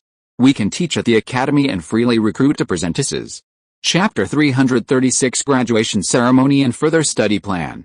"Look, that's Dean Asdalin." Sam stood in the crowd and nudged the classmate next to him with his elbow. "I heard that he will personally award us the graduation certificate for primary education." The boy, who was slightly shorter than Sam, looked expectant. "I wonder if the Lord will attend the graduation ceremony. The Lord is very busy and won't have time to come. I hope it will be the beautiful teacher Sophia who will award me the graduation certificate." Sam shook his head and explained in a low voice, "Don't be wishful thinking. Haven't you made enough jokes in teacher Sophia's class? The one who will award the certificate will definitely be Dean Asdalin. His sources of information have always been well-informed and reliable, and many classmates believe what he says. After all, his guardian, Uncle Rooney, is a director of the logistics department of the Territory Army and often deals with those bigwigs."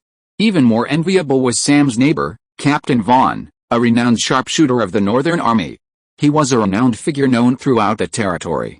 It was said that he had once been a common orc slave, but since pledging his loyalty to the Lord, he had not only rapidly risen to the rank of high-ranking officer but had also personally received the Lord's bloodline blessing, transforming into a formidable warrior of extraordinary power. Although the sharpshooter was mostly confined to the barracks, Sam would seize the opportunity to pester him with tales of the army and battles when he occasionally returned. He was undoubtedly Vaughn's biggest admirer. Sam had learned from his brother Vaughn that Dean Asdalen would personally preside over the graduation ceremony at the Territory Public Academy. After all, it wasn't a military secret. Sure enough, the students didn't have to wait long before Asdalen, dressed in his long robes, took the podium in the auditorium. His words, resonating with a clatter of metal, echoed through the alchemical speakers. "Hello, students. I am Asdalen, the Dean of the Territory Public College.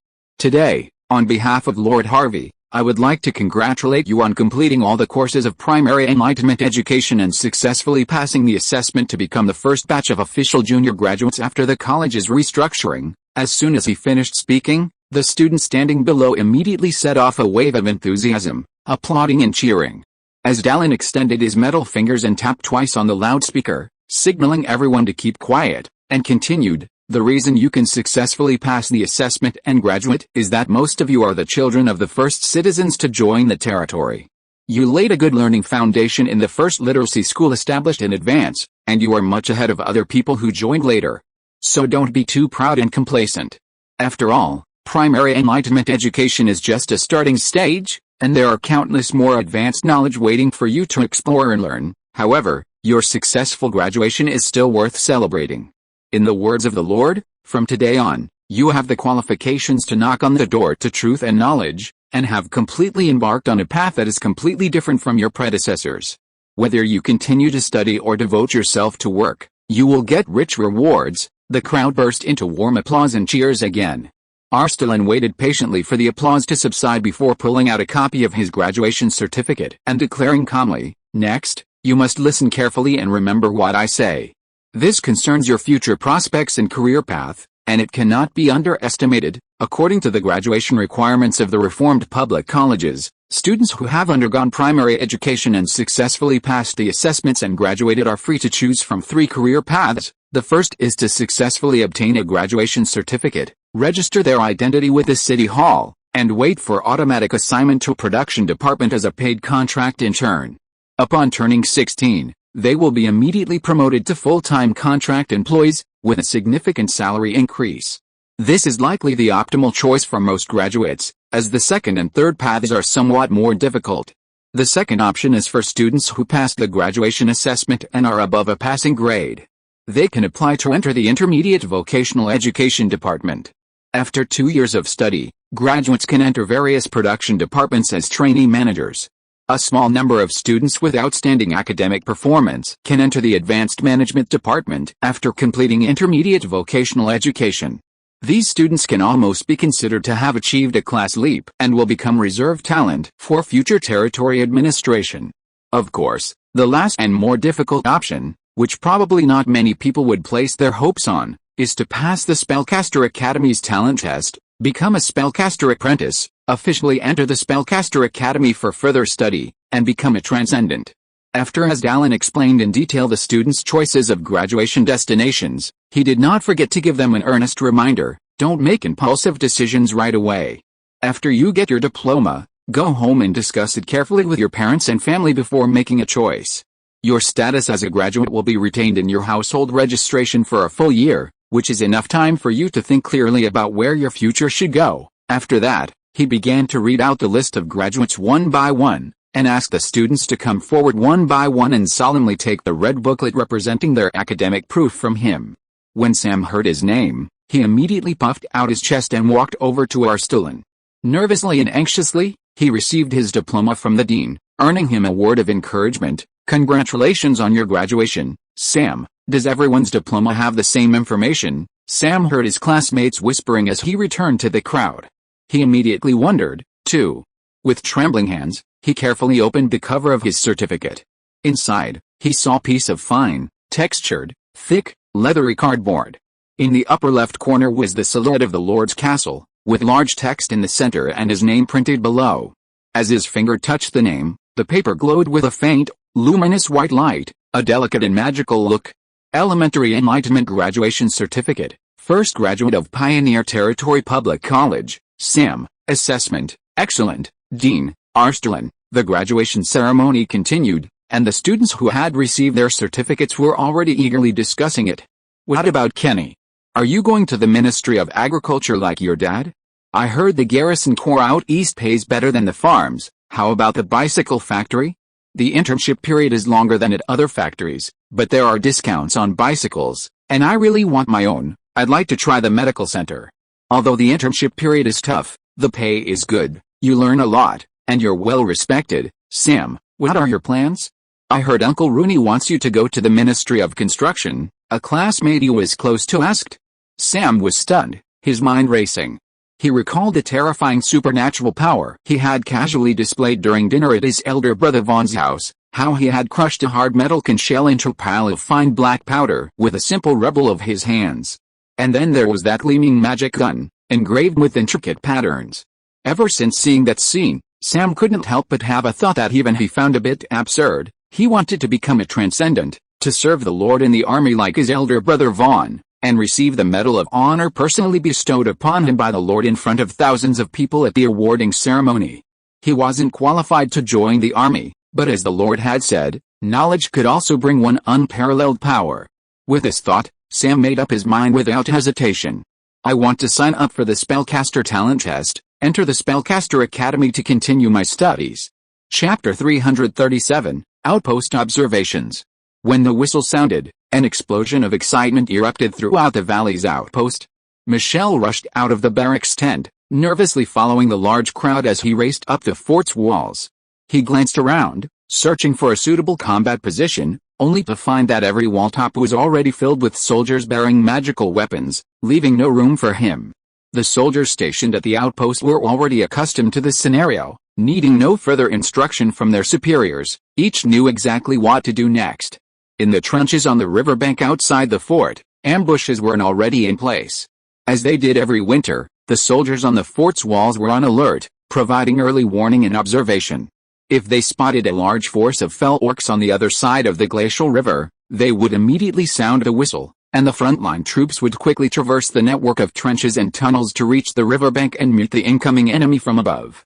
The cold white mist still hung over the frozen river, and a large group of dark figures could be vaguely seen approaching.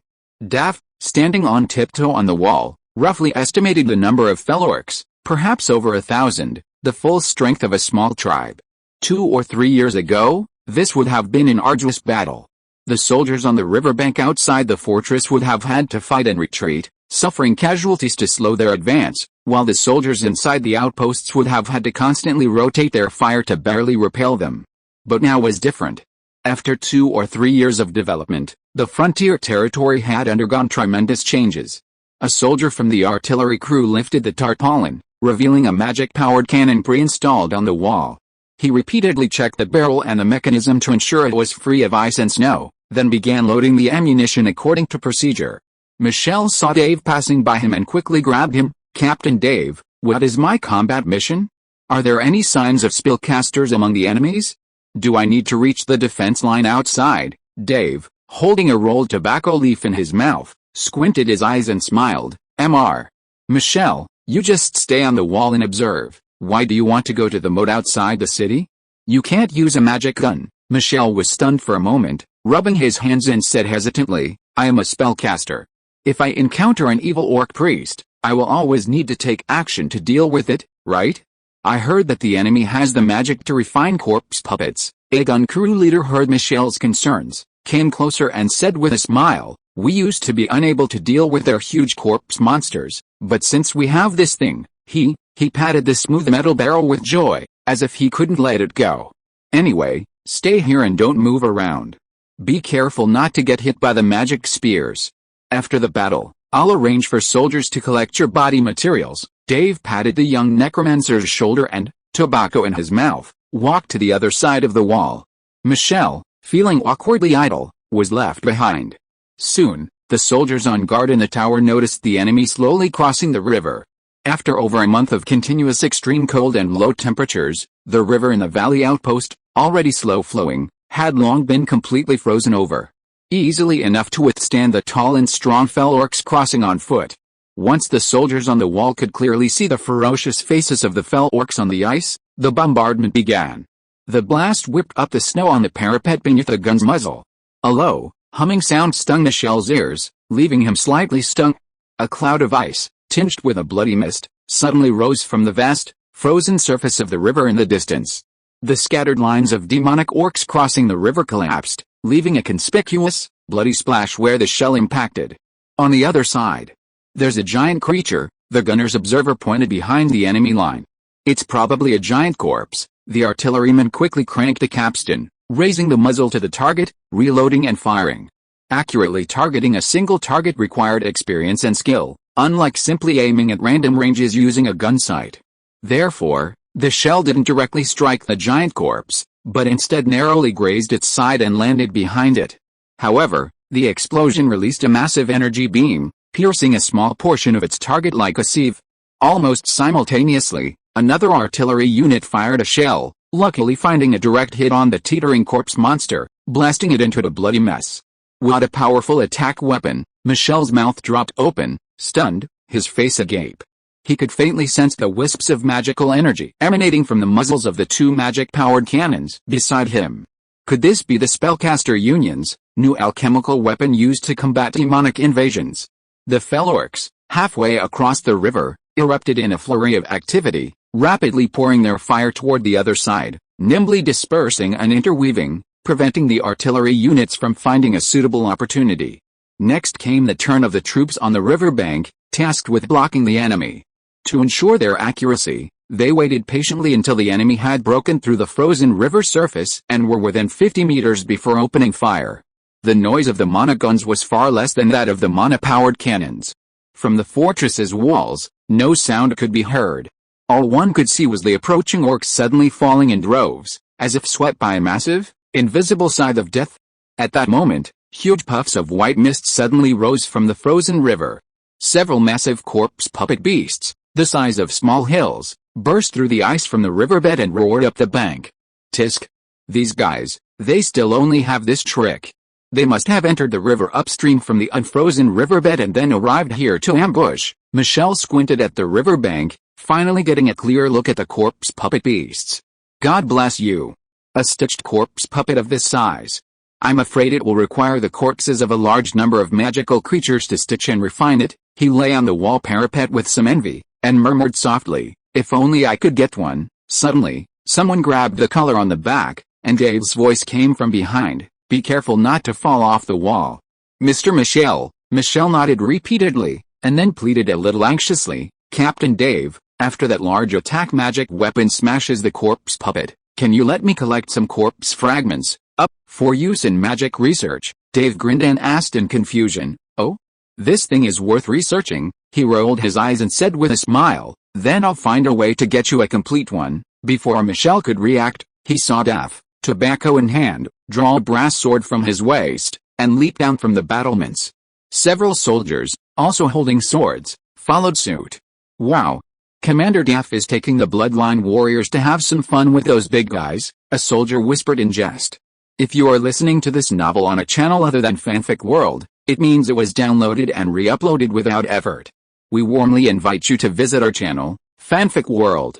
There you will find the original version of this story and many other novels of various genres. We look forward to seeing you dive into a world of incredible novels. Chapter 338 Picking Up Corpses. Seeing Daff leading a team of Bloodline warriors down the fortress wall, Michel couldn't help but feel a surge of excitement, eager to join the fight. Then he remembered that he didn't even have a basic zombie, and his offensive necromancy skills only consisted of 2 or 3 corrosive and poisonous spells, which were area of effect attacks that didn't distinguish between friend and foe, making them prone to accidentally injuring friendly forces. A necromancer without zombies and corpse puppets is simply unsuited to mass combat. Watching these well-trained soldiers wield powerful offensive weapons and unleash a crushing attack on the fell orcs crossing the river, Michel was deeply shocked. Another colleague who especially approved to come to the valley outpost also climbed onto the top of the wall at this moment. If I hadn't seen it with my own eyes, I wouldn't have believed that ordinary people could manipulate magic weapons and cause such terrible damage to alien enemies. What is the principle of this weapon made by your lordship? I can only feel the faint fluctuation of magic power in the air, but I can't see how the so-called arrow is shot out, and how it hits the enemy in an instant, piercing the opponent directly through the body. Michel pointed to the body of an evil orc who was lying on his back and rushing closest to them. Look at his head. Although he is wearing a metal helmet, he is still pierced from front to back. I'm afraid that the secret crossbow of the Alchemy Exploration Society cannot achieve such a strong penetrating power. Moreover, the magic bows and arrows in the hands of these soldiers seem to do not need to stop to reload at all, and they have completely abandoned the process of drawing the bow and arrow, and the hit rate is simply terrifyingly high. Captain Dave said they've only been training for less than 2 years. That's incredible, though not from landed noble families. Spellcasters like Michelle were well aware that a well-trained archer requires at least 5 to 8 years of meticulous training under a professional archery instructor to reach the standard of being able to follow orders and fire a volley on the battlefield. However, not everyone can achieve unerring accuracy. Hitting 4 or 5 out of 10 is often considered an expert. Yet, the wounds sustained by the slain fell orcs are almost all concentrated in the head and chest, the most critical areas, demonstrating the terrifying power of this lord's private army. They really don't need our assistance at all. No. It's almost as if these ordinary soldiers don't need spellcasters to lead them into battle, Michelle muttered, somewhat dejectedly. From their disciplined military style and resolute willpower to the immense power bestowed by their weapons, these mortals are, in some ways, no different from a group of magicians. If a common man could wield a magical spear like this, and a mortal were to turn it against a superior spellcaster. Michelle narrowed his eyes, a bit hesitant to imagine it. His colleagues, who had followed him, also crouched on the wall to observe, exclaimed in surprise, Captain Dave has already dealt with that giant corpse puppet beast that rushed to the front. Michelle finally came to his senses and looked down. The massive, stitched corpse puppet, the size of a small hill, was now tightly bound by several thick chains coated with frost crystals. A long blade, blazing with searing heat, was deeply stabbed into the side of its neck, completely disproportionate to its size. Its head was pinned to the ground. These bloodline warriors are all high-ranking, indeed, and they're incredibly skilled in teamwork. Their coordination is practically seamless. The first wave of fell orc exploratory attacks quickly ended, leaving piles of fell orc corpses strewn across the riverbank. Of the over 1,000 fell orc warriors who had crossed the river, only a few dozen fled hastily back across the river, disappearing into the dense forest. The blood flowing across the battlefield caused a white mist to rise from the frozen river and land. Soldiers emerged from the trenches along the riverbank and began clearing the battlefield, searching for any fell orc captives who hadn't died on the scene. It's our turn, Michelle and his colleagues exchanged an excited glance before sprinting out of the fortress. Captain Daff, the half-orc officer was squatting on a giant corpse puppet nailed to the ground, leaning on his knife. When he heard the shouts of the spellcaster running towards him from a distance, he couldn't help but curl his lips and smiled at his soldiers. Look how anxious they are, as if they are afraid that we will eat these dead things. The soldier next to him frowned and said, Boss, do we really have to let them transport these corpses back to the territory? They will rot and stink and suffocate people. The spellcasters of their faction like to study these things. The Lord has spoken, so let them do it. Michelle and the other man ran over quickly, approached Daff with a happy look on their faces, and looked down at this giant corpse puppet whose body shape and appearance were far beyond ordinary ones. Dave grinned and said, Mr. Mages, although I promised to catch a living one for you, who knew that this thing was originally dead. After the evil beastmen priests hiding on the other side of the river evacuated, it looked like it was about to fall apart. Michelle said ecstatically, It's okay. It's okay. I know it's dead. As long as it is transported back to the territory, we have plenty of ways to bring it back to life. After that, he raised his head as if waking up from a dream, looked around the battlefield, and said to Dave earnestly, Captain Dave, in addition to these, please don't execute those evil beastmen captives who are not dead yet. Send them to the territory with us. A colleague took the opportunity to add, Oh, we also need some dead ones. As long as the bodies are intact, I'd like to trouble you to transport back as many as possible. Dave clicked his tongue, stuffed a long extinguished cigarette into his huge nostrils to block the stench of the corpse puppets, and stretched out 2 thick fingers to gesture at Michelle and the others. 2 war beast vehicles are all we can give you. No soldier would want to ride in a vehicle carrying the dead. That would barely be enough to transport nearly 100 corpses and captives. Michelle and his companions were secretly delighted. Taking advantage of the harsh winter in the northern wastes, they could build a corpse cave outside the Lord's territory to store the corpses and properly house these hard-earned living corpses. Moreover, this giant corpse puppet could be considered their exclusive trophy, a vital receptor for their subsequent experiments and research. This hard-won opportunity to reach the valley outpost had truly reaped a rich reward. Michel pulled a pair of thin silk gloves from the wizard's pocket and put them on. He caressed the massive corpse puppet before him with great affection, and began to imagine the scientific research institute that the Lord had promised them, exclusively for their necromancers. The Northern Wastes, Lord Harvey's pioneering territory, is simply a paradise for necromancers to reside permanently and explore the truths of magic. Chapter 339 Ash's Wish. Harvey, is there no other suitable task I can help with during this period? Ash scratched his head and slumped on the sofa, chattering incessantly. Harvey closed the crystal screen of the magic brain instrument, frowned and asked in confusion, as soon as you arrived at the territory, you followed Chris and Egno to go on a field survey, and you didn't even have time to attend the dinner party I set up. You've only been back for a few days? And you can't sit still again? Ash curled his lips and said helplessly, Mr. Chris and Mr. Igno are both very interesting, but it's a pity that they are both busy with the experimental project to rebuild my father's body. They have no time to pay attention to me. This is indeed a top priority, and it is a task assigned to them by Harvey himself. After all, the soul imprint is kept in the soul extractor for a long time, and it is very easy to be disturbed by the energy fluctuations of the magic network that erode into the real world. Harvey doesn't want anything to go wrong in the subsequent transfer experiment, which will lead to some kind of distrust and conflict with these necromancers who have been coaxed and deceived to stay. Or you can ask Asdalin to take you around. Apart from the magic arsenal, there is no place here that you cannot go. If you are really bored, you can go to the underground magic stone farm in the south of the mountain, the outpost fortress in the lower reaches of the Glacier River, and the garrison on the east coast. I will arrange someone to take you there. Ash sighed softly and said hesitantly, after Michel and the others came back from the outpost fortress, I knew that it was not a good place. Those evil orcs sent back, whether dead or alive, all stank and made me feel sick. He paused and said a little frustrated, I can't teach in class, so I can't teach those talented children. I don't have much talent in magic research. I can only watch in the laboratory. Speaking of combatability, until now, I haven't been able to engrave a usable magic ring in the magic pattern. Harvey, you always say that everyone has their own strengths and talents, but what about me? When I was in the family, I was regarded as a waste that didn't need to be cultivated at all. Now that I come to you, I can't help at all. From the moment they met, Harvey was well aware that Ash had absolutely no talent or interest in becoming a spellcaster or studying magic. If most second-generation wizards were considered mediocre, then Ash was practically a complete loser. However, unlike other ordinary noble children with bad behavior, he didn't indulge in pleasure-seeking or bullying. Instead, he was always polite and kind, with a keen interest in poetry, art, collecting, and anything else remotely related to magic. If it weren't for the stigma surrounding his necromancer status, he would have been a favorite guest of wealthy merchants and noble ladies. Thinking of this, Harvey suddenly had an idea. He slapped his head and stood up with a smile. I thought of an important thing. Maybe Ash can help me achieve it.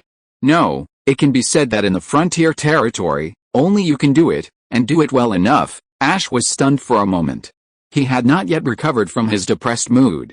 He muttered in confusion, what is it? Do you need my help? And only I can do it. Harvey walked mysteriously to a row of bookcases against the wall, pulled out a stack of manuscripts covered with leather covers from the corner of the bookshelf, and handed it to Ash with a smile. I'll keep you in suspense for now. After you finish reading these manuscripts, we can discuss how to implement this project. Ash subconsciously took the thick stack of manuscripts and said suspiciously, Harvey, you are now a distinguished feudal lord. You haven't retained the hobby of playing pranks on me during the academy days, have you? Harvey rolled his eyes speechlessly. Go away. I'm not so bored now. Go back and finish reading the manuscripts carefully. I'm going to start meditating now. Don't bother me here. Ash, holding the heavy stack of manuscripts in his arms, walked briskly back to the Welcome Hotel where the Lambert family was temporarily staying. At the door, he bumped into Michelle, who was happily returning from outside. Ash, did you go to the castle to catch up with Lord Harvey again? Michelle seemed to be in a good mood, and even her tone was a little happy. Ash curled his lips. Harvey needed my help, but he didn't have time to come see me in person, so I made the trip. The Lambert family and the members of the necromancer cult were well aware of the precious friendship Ash and Harvey shared while studying together. Though their status seemed vastly different, Harvey's preferential treatment of Ash was a gesture of goodwill to all newly arrived necromancers, so no one complained about Ash's behavior. "You? What else could your lordship possibly need your help with?" Michelle, though not mockingly, hinted at a serious doubt in Ash's abilities. This made Ash a little embarrassed. HMPH. We'll see. After returning to his own room, Ash took off his thick outer robe and couldn't wait to pull the mechanism in the room to light up the table lamp made of lighting magic stone. He leaned over the desk and began to read the manuscript Harvey gave him. It was not until night fell and the hotel waiter knocked on his door 3 times and politely asked you if he needed dinner delivered to his room that he put down the manuscript and breathed a sigh of relief. It's hard to describe." He took out a handkerchief and wiped his sore eyes. "I've never read such a story. A poor noble lady from the south falls in love with an orc slave living in the wasteland of the north. It's simply unbelievable." He stood up from the desk and paced back and forth in the room, muttering to himself, "Can love really have such a terrible magic?" The two of them obviously have such a huge gap in their backgrounds and social status, but they ignored worldly public opinion and family obstacles and bravely ran towards each other with all their lives, although in the end. Ash sighed to himself for a while, and couldn't help but sit down at the desk again, rereading the last scene of the story. With an expression of some indignation, he raised his fist and pounded the table. Harvey is also from the south. When he saw this story, wouldn't he think it was too unorthodox and dissatisfied with the content? Human nobles and alien slaves. Damn it. This tragedy actually makes me feel sorry for their love. Why can't lovers finally get married? Suddenly a strange idea flashed through his mind, and he jumped up from his chair. Could it be that this gripping and touching love story really happened in Harvey's territory? No. I have to find someone to ask. Ash grabbed his thick robe, pushed the door open in a hurry, and ran straight to the city hall from the Welcome Hotel. Chapter 340 Romeo and Juliet. It was late at night, and in the vast city hall building, only Reiner's steward's office remained brightly lit.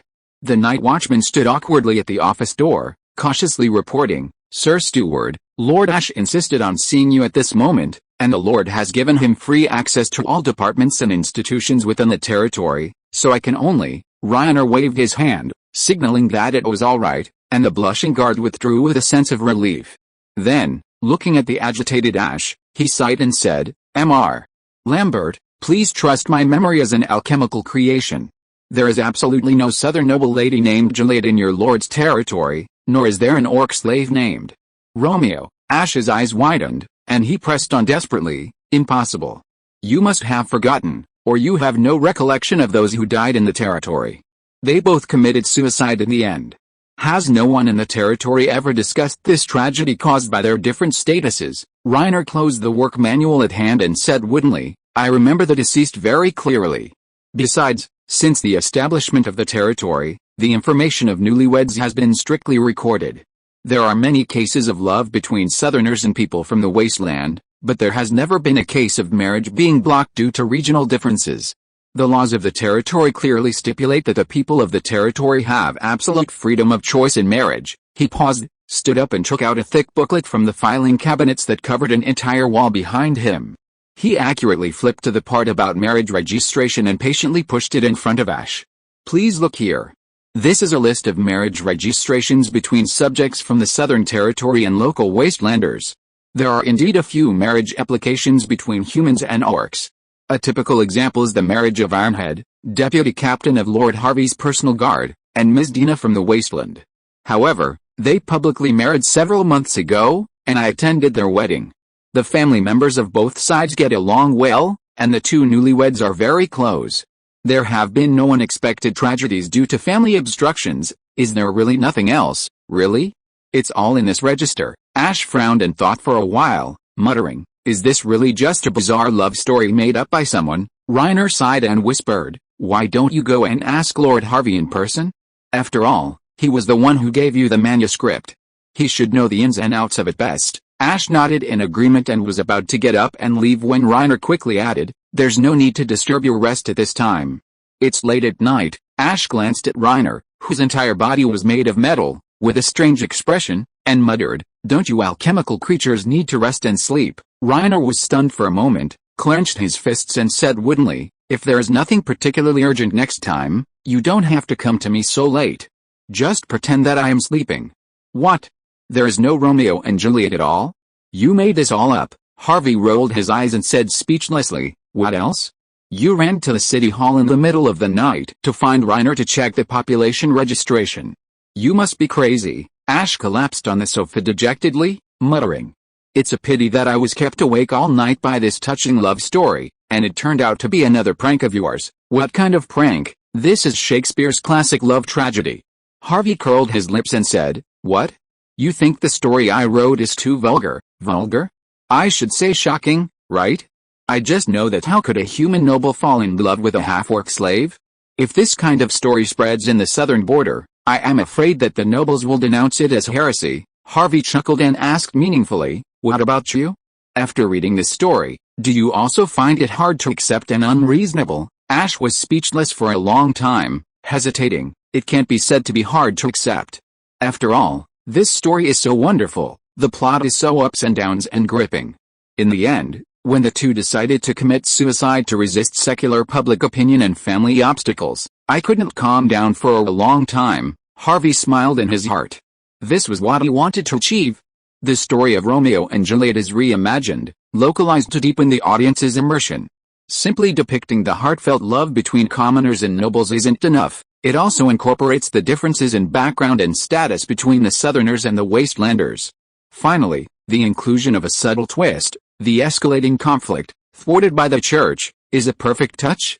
As the territory's population grows, mutual dissatisfaction between the Southerners and the native Wastelanders becomes increasingly common. The marriage market clearly demonstrates the difficulty these two groups find in integrating and coexisting peacefully. In short, mutual strife between the North and South is commonplace. While it hasn't yet reached the point of severe regional discrimination or violent conflict, Harvey remains wary of this trend. If he could use this fictional story to reshape public opinion within the territory, easing the tensions between the two sides while simultaneously cementing the church as the sole villain, Harvey presents a winning combination. Let's not talk about the authenticity and rationality of the story for now. Ash, I know you have always had some experience in theatrical performances. Are you interested in adapting this story into drama, and then forming a local troupe to perform publicly in my territory? Ash was stunned for a moment, looking at Harvey in disbelief. After confirming that the other party was not joking, he jumped up excitedly. Harvey, you finally became interested in these elegant arts? Of course I am willing. Art collection, opera and dance, and theatrical performances have always been Ash's biggest hobbies. After leaving his family's ancestral home in days, he thought that he would be in a miserable situation of constant exile and hiding for the rest of his life, and would never have the opportunity to come into contact with these things again. He could only silently take some of his most beloved art collections, hide this hobby in his heart, and occasionally take it out to appreciate it. Don't be too happy yet. This story is just a rough draft I wrote casually, and it's not an elegant show for the nobles and wealthy businessmen to enjoy. Harvey reminded cautiously, my requirements are not high. I just need the local people to understand it and the story to be performed fluently and clearly enough. He paused, scratched his head and said, oh, I think you first need to find some people in the territory who have experience in drama or theater performances in the past. There should be many such people among the refugees from the southern border. I will specially approve you a sum of money to set up a troupe, and you can carefully select the candidates you like. Ash smiled and said, there is also troupe funding? I thought you wanted me to pay for it myself. Things are really different now, Harvey. You used to be a notoriously stingy guy. Chapter 341 The selection of the male lead. In the Pioneer Territory, just 2 blocks away from the Territory Public College, a vast construction site perched high on a hillside was the site of the Harvard-approved Institute of Magical Sciences. Hundreds of construction workers, clad in thick cotton work clothes and rubber-coated leather helmets, toiled furiously amidst the falling snow. The foundations of the massive complex had been completed long beforehand, thanks to the day and night excavation of the engineering alchemists. Without these steel-bodied beasts, digging through the frozen soil in the depths of winter with human labor alone would have been a formidable task. Once the first floor of the building was complete, ground and overhead work were divided into 2 groups, as per regulations. Those working on the second floor of the 3 or 4 meter high structure were required to strictly adhere to safety procedures, wearing 2 safety ropes, one long and one short, tied around their waists. Haru, the head of the construction department, stood in a makeshift shed at the construction site, a stack of construction drawings spread out on a wooden table. Frowning, he addressed his subordinates. The snow is expected to intensify over the next few days. Notice the aerial work team halting operations. We'll finish the groundwork first. The subordinate nodded and leaned over to whisper, let's let them finish today before we call it a day. You know, many of these people are on temporary contracts. With the winter festival approaching, everyone wants to earn extra money and enjoy the holidays. Haru leaned out, watching the fine snowflakes drifting from the sky. He couldn't help but sigh and compromise. All right, let's finish today. Have the safety team keep a close eye on it. Baron, a half-smoked cigarette in his mouth, a thick safety rope tied around his waist, sat astride the steel beams of a 2.5-story building, deftly going about his duties. According to the construction blueprints, copper plumbing pipes needed to be pre-installed within the walls of each floor. Once the entire structure was installed, concrete would be poured into the interlayer to seal it. Hey, Baron, a worker from the same high-altitude team called out from another beam. Throw a cigarette over here. God, it's so cold today. I feel like my head is freezing to my helmet. Is he cold? Baron scratched his head. He felt a slight sweat on his vest. He flashed his co-worker a simple smile, rummaged through the tool bag at his waist, pulled out a hand-rolled cigarette, and waved it. Come down from the beam first, then walk under me and I'll toss it to you. That's a hassle. Just throw it to me, the co-worker urged, nodding his helmet. Why bother? Throw it at me. Baron shook his head helplessly, squinting his eyes for a moment, aiming, and gently tossing the cigarette toward the man. A sharp, cold wind blew by, and the cigarette, originally headed straight for the co-worker, spun in midair and landed with a thud at the end of the opposite beam. It rolled forward a few times and got stuck in a crack in the rebar. Damn it! Didn't I tell you to aim and throw it? Are you cross-eyed? The co-worker cursed with a silent laugh. He leaned forward and stretched his hand to reach it, but found that no matter how hard he tried, he was still a little short. The length of the safety rope limited his range of movement on the beam. Forget it. Let's go down after we finish our work. I have a fresh pack of cigarettes in the shed, Baron advised. The worker rubbed his face, a little irritated. Distant water can't quench immediate thirst. I can't wait that long. He reached for his lower back, trying to undo the buckle on his safety belt. Baron saw this and quickly said, Hey, don't do that. You're not allowed to undo the safety belt when working at height. What if the patrol sees you? You'll have to quit your job. The worker glanced around and said dismissively, It's so cold, they're too lazy to come up for the safety inspection. They're probably huddled in the shed, warming themselves by the fire. Don't worry. He unhooked the buckle, braced himself on the stone beam, and wobbled to his feet. He took 2 nimble steps forward, bent down, and fished the cigarette, now covered in snow and dust, from a crack in the rebar.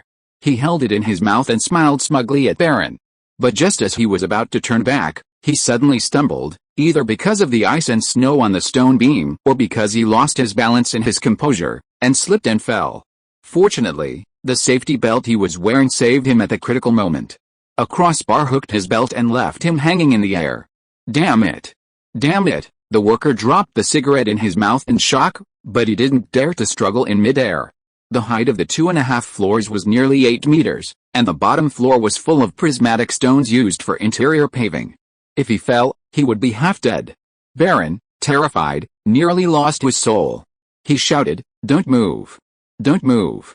The safety belt is only halfway secured. The steel can't bear your full weight. Seeing his co-worker in imminent danger, he disregarded safety regulations. He quickly turned and untied the safety rope from his waist. He also stripped off his thick work clothes and flung them flat onto the construction scaffolding, which lay nearly 2 meters away. He planned to use the scaffolding as a springboard to leap directly onto the beam where his co-worker lay. The cushion of his work clothes would at least cushion his landing from the slippery snow. The noise high above had already attracted the attention of the construction crew on the ground. Seeing the worker precariously hanging on a steel bar, they screamed and ran up the stairs, hoping to help. However, the steel bar, bearing the entire weight, had clearly not waited for help to arrive. It had bent to a terrifying angle, almost instantly causing the safety belt to slip. Baron couldn't wait any longer. He took a deep breath, pushed hard against the beam, and with a thud, leaped onto the scaffolding. He landed firmly on the cushioned clothing beneath his feet, and without a moment's delay, he leaped onto the opposite beam with another powerful leap. His balance was clearly much better than that of the worker who had stumbled. Despite the slippery beam, he managed to maintain his footing. Like a circus tightrope walker, he strode over to where his fellow worker was hanging. He clamped his legs around the beam and sat down, reaching down to reach out to the worker, who remained motionless in midair. "Quick! Hold my hand." The worker, terrified, sweat dripping down his eyelids, dared not blink, and gritted his teeth as he replied, "No, I can't reach." As he spoke, the steel bar buckled further, and his safety belt slowly slipped down. Baron gritted his teeth, clasping his legs tightly against the beam. With a swipe of his hand, he dangled upside down, and reached out to grab the worker's belt. Now 2 people were hanging from the beam. But Baron's muscular legs seemed far stronger than the thin steel bars. With a sudden roar, he pulled his co-worker with one hand and, relying solely on his abdominal strength, pulled himself and his co-worker upside down, forcing them both back onto the beam. The crowd below couldn't help but gasp. "Damn, this guy's a monster of strength." The safety patrol team hurried to the bottom of the building and shouted at the 2 men, "Buckle up and get down." It was over. This temporary job he had so hard to secure was going to be lost. Baron's heart tightened. He reluctantly climbed down from the height, his face flushed, and he stood there, awaiting his reprimand, silently praying that his salary wouldn't be docked. A tall, pale young man with short, beautiful blonde hair suddenly parted the crowd, leading a group of guards to the center. He glanced around and locked eyes with Baron. "Baron, 22 years old, a quarter-blooded orc from the wastelands, that's you, right?" Baron was stunned for a moment, then replied in confusion, "I am." The blonde man clapped his hands happily and said with a smile, "Not bad, not bad, you fit the appearance and temperament of the male protagonist in my mind." Chapter 342 The Good Show begins. Less than a month later, the Dragonstone Merchant Guild, which had signed an exclusive contract with Harvey for their special potion, braved the harsh winter snow and wind to visit the frontier territory again. This time, standing alongside Vice President Santos was a somewhat unfamiliar young man in elegant attire. "Your Excellency, may I introduce you to the current president of the Dragonstone Merchant Guild, Mr. Felix Salas." Santos's chubby, round face beamed with a smile. "Oh?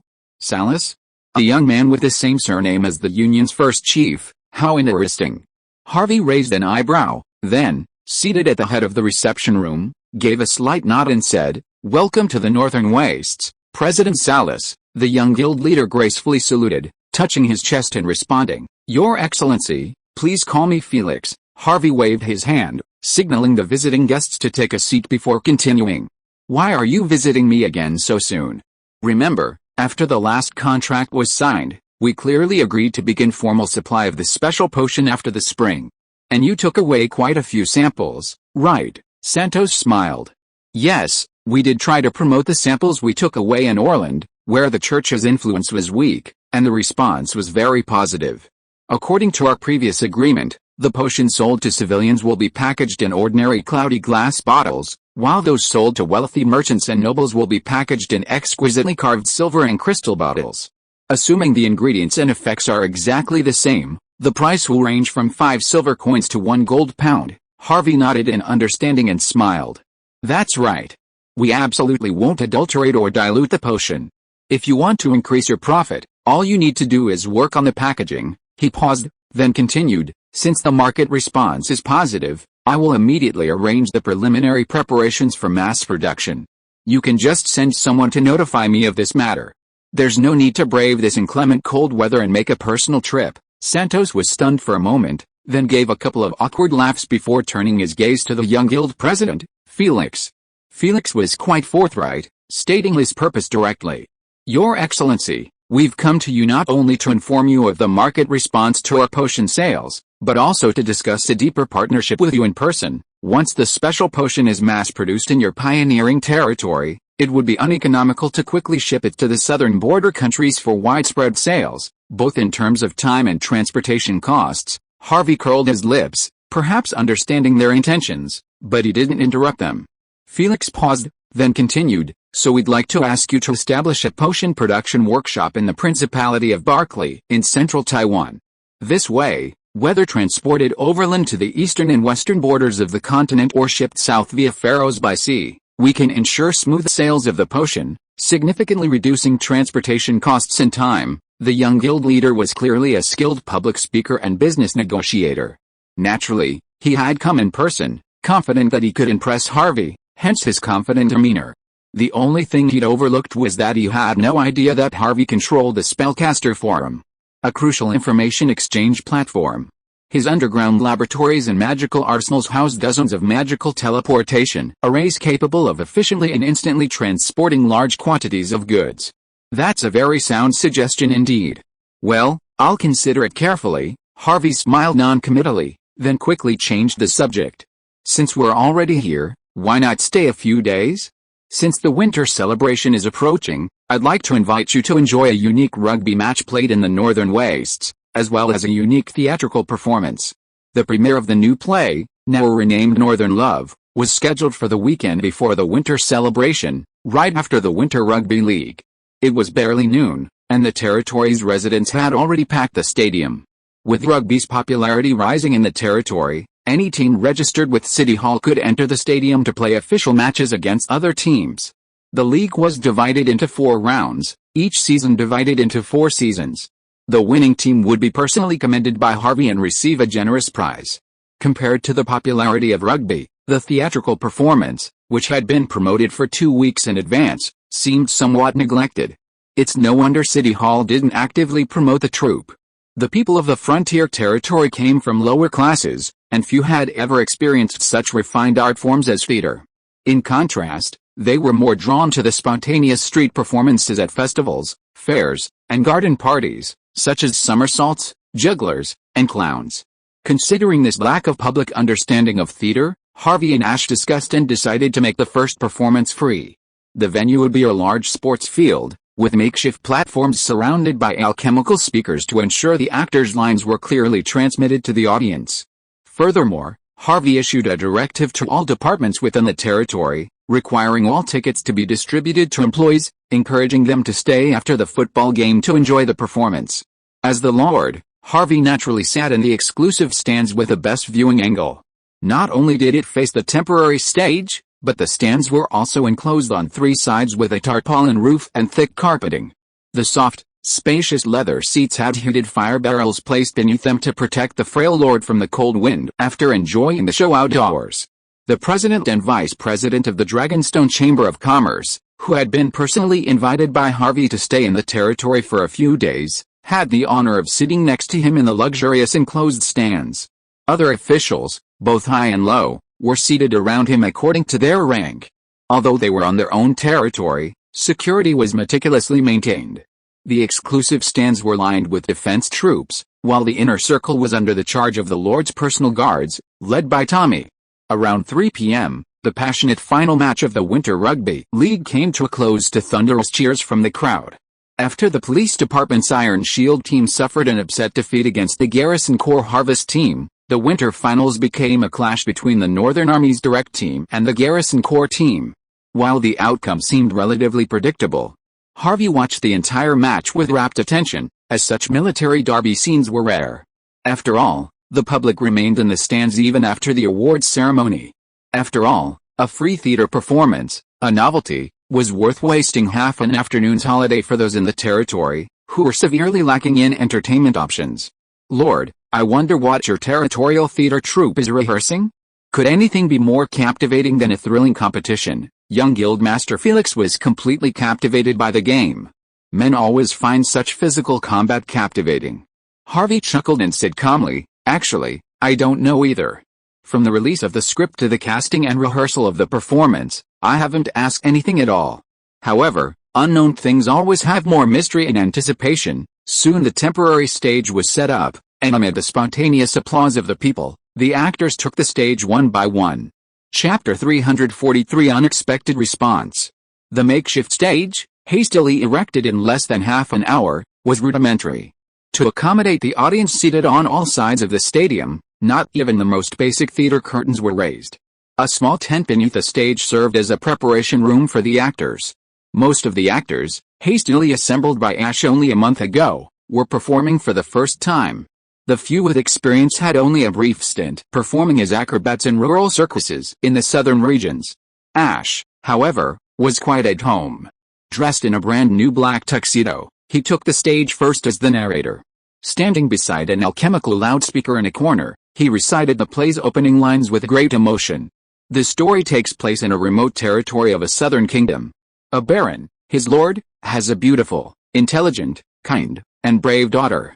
This noblewoman loves horseback riding and hunting, often traversing the mountains and forests with her servants. The leading actress took the stage as the narration began, followed by several supporting actors playing attendance, each drawing their bows and arrows to simulate a noble hunting scene. The story, adapted by Harvey and Ash, is simple. A beautiful young noblewoman, while hunting, is attacked by a terrifying ice bear and tragically falls off a cliff. She is rescued by a kind orc reclusive in the remote mountains, who cares for her and returns her to her home. While recovering, the young lady gradually develops feelings for the brave and kind orc. Upon returning to her family, she faces pressure from her elders to get engaged. Longing for freedom and unwilling to yield, she flees once more to find her true love. However, the noble, citing the family's shame, sends a detachment from the church to prevent their elopement. During their escape, the orc sacrifices himself to protect the young lady, but the noblewoman is rescued by a passing, distinguished spellcaster.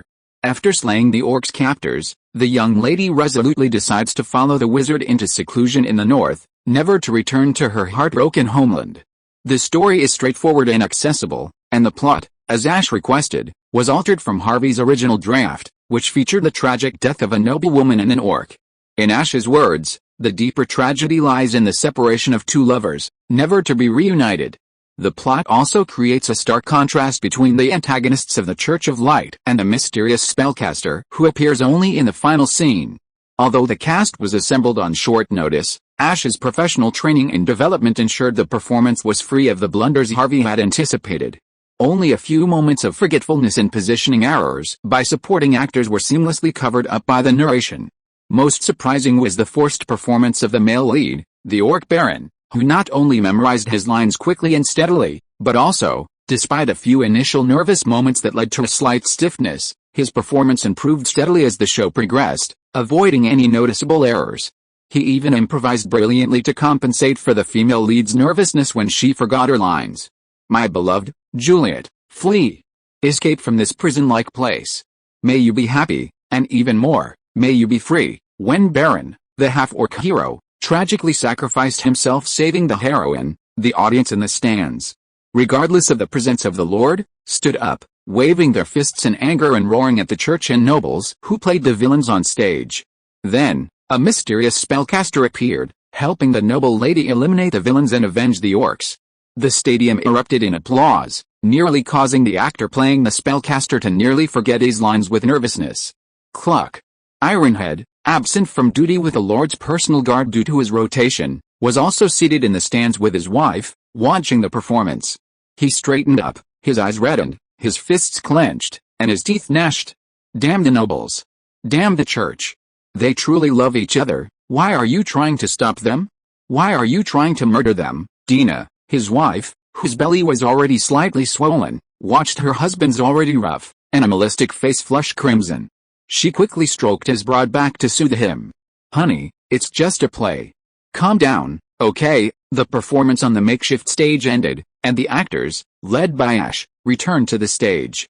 They repeatedly bowed and thanked the audience in the stands on all sides, and the audience stood up and responded with even more enthusiastic applause, but mixed in with a lot of scolding and cursing, all directed at the villain actors playing the church and the nobles, frightening them so much that they retreated back into the crowd of actors, not daring to show their heads. As the thanking actors turned to the stand where Titao and his wife were, Titao suddenly stood up, clenched his fists, and muttered as he was about to walk towards the stage. Frightened, Dina quickly grabbed his big ear and scolded him. What are you doing? Beating up the actors? Look carefully, they're not real church members or southern nobles. What a fool. Titao, whose wife grabbed his ear and used him as leverage, quickly regained control of his temper, but he couldn't help but shout, how despicable. How despicable. Many of the surrounding residents of the wasteland echoed his words. Having lived alongside the orcs for years, they clearly didn't harbor the same level of rejection and discrimination as the Southerners. The play had infuriated them, and their shared hatred for the enemy had intensified. Compared to the outraged reactions of the local residents, Harvey and guests from the Dragonstone Chamber of Commerce, who were seated in the exclusive stands, were relatively calmer. The actor who plays Romeo is actually an orc. I didn't expect them to learn the art of acting and even recite their lines so fluently, Vice President Santos exclaimed in admiration. President Felix gave a fair comment, well, the only drawback is that they have not received long-term professional training in drama performance, and their expressions and lines are a bit stiff. Harvey explained with a smile, these people were hired at short notice. Ms. Juliet is the only one with acting experience, but her experience is not rich.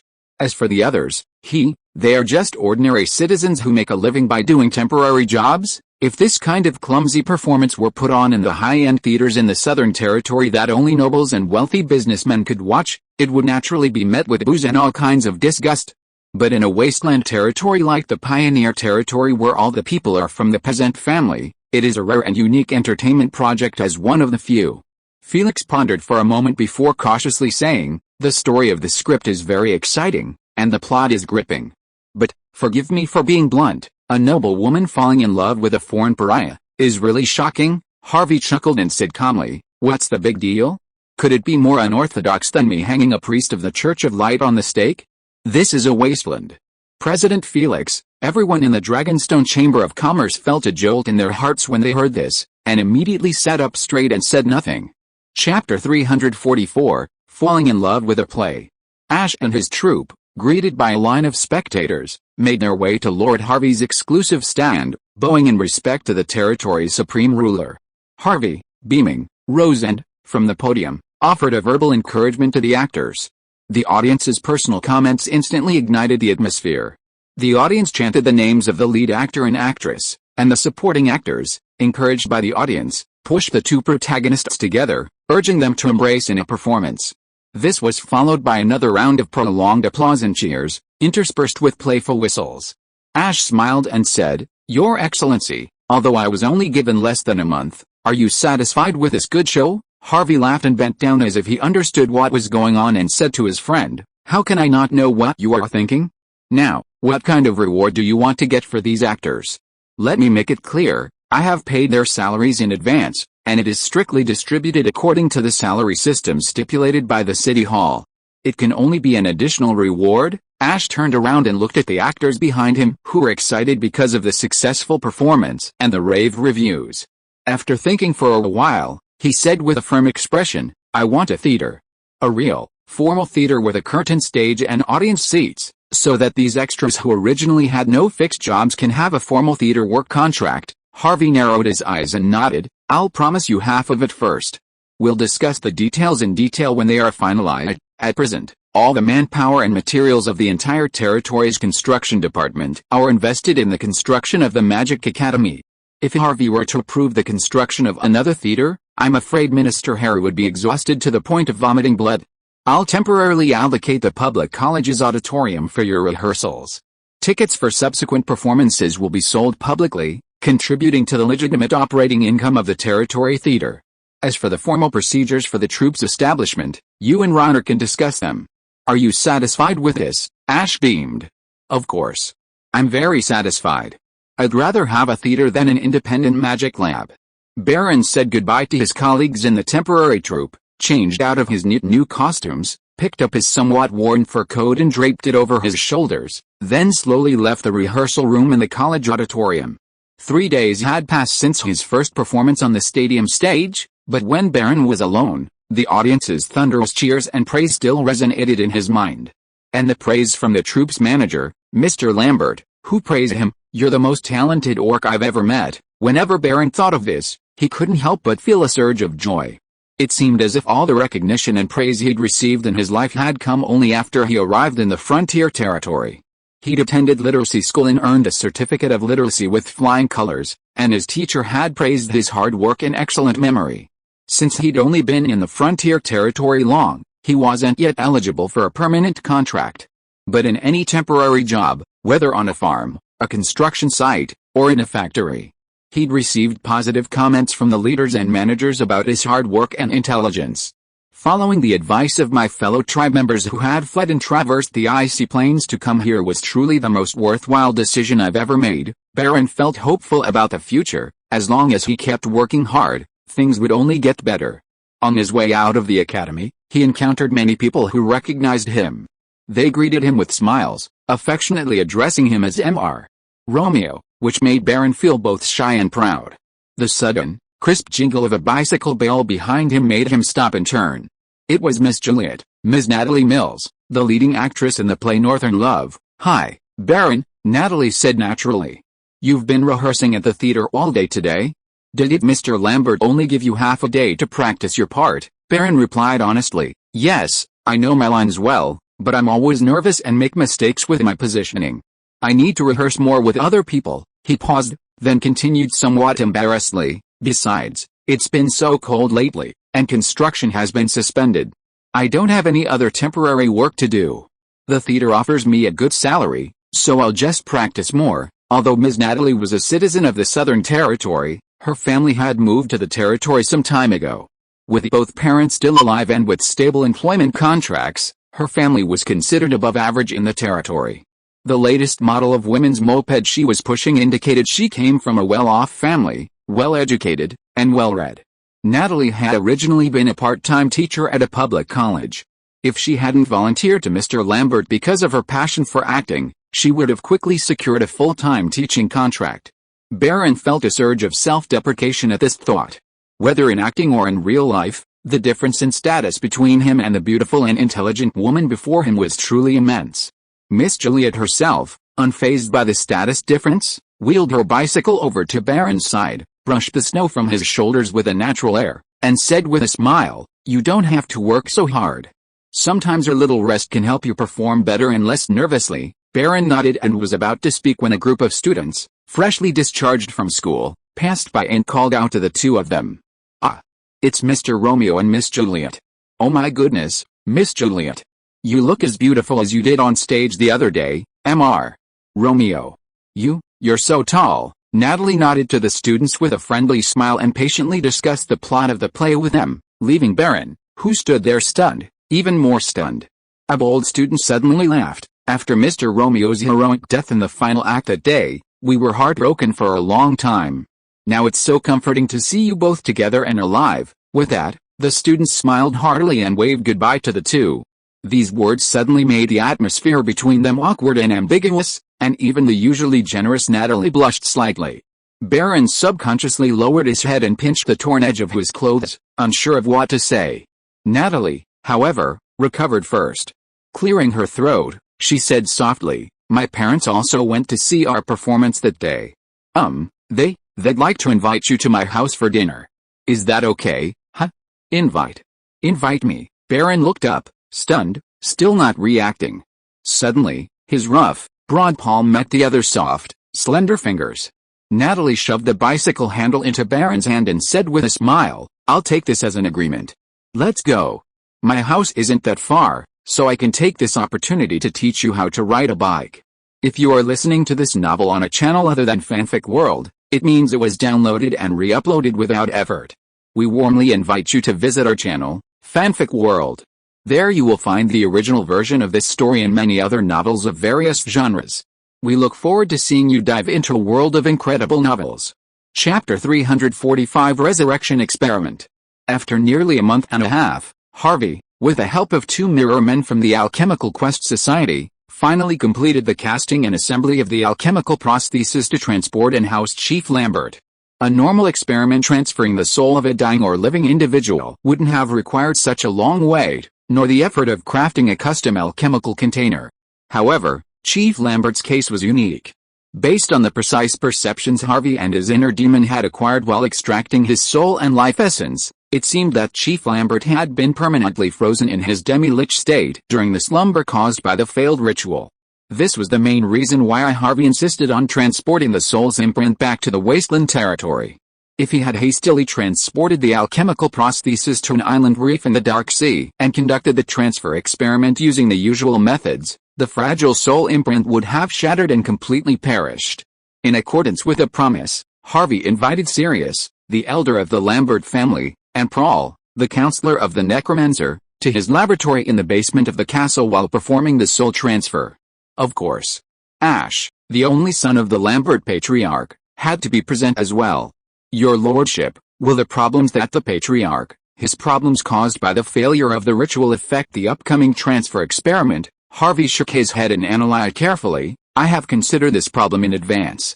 The rune prosthesis, personally refined by the chief alchemist of the Exploration Society, is engraved with a triple solidified mental power magic matrix, which can basically guarantee the maximum healing of Patriarch Lambert's damaged mental power and soul imprint. He paused, picked up an exquisite polyhedron metal core from the laboratory table, and explained patiently, this is a magic frequency synchronizer adjusted by the archdruid of the Golden Forest.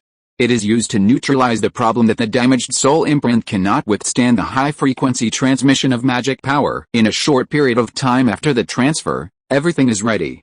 The only thing left is to seize the opportunity for Harvey to seize the opportunity to accurately integrate the life source core given to him by Mr. Inner Demon into the soul imprint of Patriarch Lambert when the soul is transferred to the special alchemical prosthesis, so as to activate his mind and humanity. Let us begin, Harvey solemnly instructed everyone. The entire transfer experiment will be conducted by me, Chris, and as Darren. Everyone else, please remain silent. Arturo Lambert felt as if he had awakened from an incredibly long dream. He felt as if he had just been pulled from the depths of the ocean. Aside from his gradually clearing senses and thoughts, his body offered no response. His vision blurred. He tried to speak, but the familiar words seemed to echo only in his mind, unable to reach the outside world. As if someone had suddenly severed the connection, Arturo felt himself rapidly ascending. Splash! His soul finally reached the surface. He opened his eyes, only to be greeted by a dazzling array of luminous magic stones, neatly and densely embedded in the ceiling of a building. Arturo squinted, his body still unconscious. Father, speaker, patriarch. A flood of calls flooded his ears, leaving him with a strange, tingling sensation in his brain. He felt a faint, almost uneasy sensation, as if someone had severed another connection. It was magic, someone severing the connection to the magical web he had maintained since learning to meditate. But he was powerless to stop it. He could only watch helplessly as all the magic in his body poured out, then gradually dried up. An unprecedented longing and sense of loss nearly drove him mad. Someone gently pressed on his shoulder, and Arturo felt a long pause before he suddenly realized he had regained some consciousness, albeit a rather slow one. He tried to speak again. What's wrong with me? Sirius and Pryor exchanged a glance, overjoyed but hesitant to rush to the lab table, mindful of Harvey's orders not to approach without permission. Ash, no longer bothered, stepped forward, lowering his head and trembling. Father, how are you feeling now? Arturo turned his head with difficulty, glancing at Ash with a puzzled expression before humming a faint hum and turning away again. A hint of disappointment crossed Ash's face, causing Harvey to sigh inwardly. Mr. Inner Demon had indeed taken away some of the Lambert leader's desires. The transformation ritual must have failed, right? Arturo asked dejectedly. What methods have you used to keep me alive? According to his understanding of the Lich's transformation ritual, if it failed, he would immediately and irrevocably fall into deep sleep. Over the next 3 to 5 days, his body would decay and disintegrate uncontrollably under the influence of the ritual's magic, completely shattering his soul and mental power. After receiving Harvey's nod of approval, Sirius and Prawl stepped forward and said shamefacedly, Chief, the ritual failed. The incomplete ritual, forced to complete, and the irreplaceable blood of the divine creature, were all the reasons for our failure, but fortunately, we have Sir Harvey.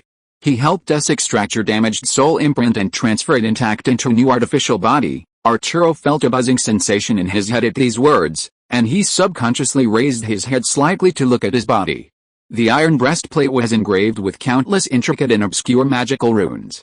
The limbs and torso were forged from a vast quantity of precious and rare enchanted metals.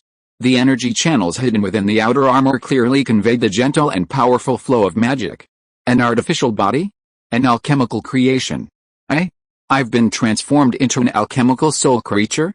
Why do I still possess consciousness and autonomy? Arturo was horrified. The golden soul fire in the dark eye sockets of the metal skull flickered. Harvey then stepped forward, placed a hand on the man's shoulder, and reinfused his immense spiritual power into him. using the strange connection created by the spiritual anchor to quickly soothe him. All soul creatures that Harvey personally guided and transferred, such as Dallin and Reiner, would inexplicably develop a connection with Harvey's spiritual anchor, akin to sensory affinity and resonance. The soul fire in Arturo's eyes gradually calmed, and so did his emotions. He still murmured in disbelief, "This is simply incredible." He opened his mouth and, subconsciously, let out a sigh, like a normal human, with a sound of metal grinding against metal. So, is this how we achieve the immortality of the soul we've always sought? Chapter 346, Recasting the Spellcasting Faction. When Arturo awoke from his slumber again, he had been transferred from the underground laboratory, filled with sophisticated instruments, to a luxurious and spacious bedroom. The room was deserted, the thick curtains drawn, and the surroundings were remarkably silent. According to Sir Harvey, he differed slightly from other alchemical creations in several ways. Due to the damage and fragility of his soul mark, he could no longer freely draw magic power from the magic stone or the energy device known as the energy focusing array. Therefore, he needed to enter a deep sleep every 6 to 8 hours, using the magic coordinator installed in his body to slowly absorb magic power until he regained his energy and awoke. He was jokingly called him the only alchemical creation who needed to sleep to recharge. Perhaps because Arturo was unfamiliar with the surroundings, despite alchemical creatures' natural night vision, a magic stone lamp was thoughtfully lit on the bedside table, illuminating the room with a soft, warm orange glow. Arturo instinctively pushed himself up, realizing that despite his sluggish senses, he could still clearly sense the softness of the bed and the lightness of the quilt. He then took in the slightly luxurious furnishings and thick fur rugs in the room. It seemed that this Lord Harvey was also from a powerful ancient wizarding family, perhaps even holding a position of head or patriarch, like himself. Tentatively flexing his two metal arms, Arturo carefully rolled out of bed, his heavy body denting the thick carpet as it touched the ground. His new body's balance was quite good, it seemed he just needed to get used to it. He walked to the window and gently lifted a corner of the curtains. Outside, the sky was pitch black, with only a few dim lights flickering in the starless and moonless night. Through the window glass, he could hear the whistling sound of snow. This truly was the northern wasteland. With weather this cold, an ordinary person would likely freeze to death after just a few hours outside. Arturo thought with a wry smile, perhaps one advantage of his current state was that he no longer feared extreme cold or scorching heat. Thinking back to what Lord Harvey had confessed to him not long ago, Arturo felt his heart as cold as the snow outside the window. After becoming an alchemical creation, his mechanically forged body no longer contained magical veins, and naturally, he could no longer inscribe or cast any spells. The magic patterns had vanished. In a sense, he was no longer a spellcaster. "Chief Lambert, you've awakened earlier than I expected," someone suddenly said from behind. Arturo, startled, turned around and saw Lord Harvey, wearing a strangely shaped golden crown, sitting leisurely on a recliner in the corner of the room under the dim light, like a ghost suddenly appearing from the darkness. He had teleported in through the high-level magic of planar flash. "Can you clearly sense the time when I wake up?" Arturo asked tentatively. Harvey nodded and responded non-committally, "Yes, the soul creatures transformed by me will have a certain degree of natural perception with me. As Dallin and Reiner, whom you met earlier, are the same as you." Arturo felt a little depressed and asked in a hoarse voice, "How will you control them?" Harvey raised the corner of his mouth and chuckled, "Control? Please don't worry about this issue. Whether it is them or you, Chief Lambert. I will not control your minds, nor will I manipulate your actions at will." He paused, shrugged and explained, "I have no intention of claiming to be the creator. You souls who are reborn through alchemical bodies also have absolute freedom and independent personalities. You will have plenty of time later. You can communicate more with Dallin and Reiner. One of them is obsessed with alchemical experiments and magic research, and the other is good at business management and will handle all the affairs of the territory for me." Arturo nodded, and then said in a deep voice, "Let the Lambert family and the undead cult migrate here to settle down. Is this the price you pay for saving me?" "You don't think the price is worth it?" Harvey asked, a bit surprised. Hiding on an island in the murky sea could attract a siege from the church and the nobility at any moment. "Isn't my wasteland territory safer and more comfortable?" He stood up, walked to the window, raised his hand, and pulled aside the curtains, pointing casually at the shadowy silhouette of a towering building shrouded in the night. "That's the Institute of Magical Sciences I'm building for the necromancers. Once completed, It will be fully available to you. Every mid-level mage with research qualifications will have their own independent laboratory, complete with all the necessary equipment and materials. Arturo had heard Sirius and Prayer briefly recount this story upon his awakening, but only when Harvey told it himself did he believe it. I simply can't understand, saving me, sheltering and protecting necromancers, building such a massive research institute for us, why? What do you want from us? Arturo wouldn't have believed such generous, free aid simply because they'd been classmates for years. Harvey narrowed his eyes, suddenly realizing that the Lambert patriarch before him perfectly met the Spellcaster Forum's membership criteria, a singular adherence to the principle of equivalent exchange.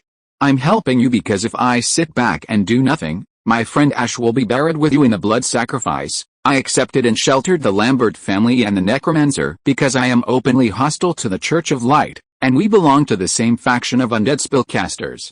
It is only natural for us to help each other. As for building a magic research institute for you, Harvey paused and explained slowly, of course, I hope that you will join me in re-examining this declining undead spellcasting faction and change the past outdated and backward research direction. Arturo looked up suddenly and asked in a trembling voice, Sir Harvey, do you think that the research on flesh and blood bodies and death energy conducted by undead spellcasters in the past was essentially wrong in path? Harvey took off the dragon chaser crown on his head and played with it in his hand, saying casually, of course, I dare not make any boasts or make any random comments or conclusions.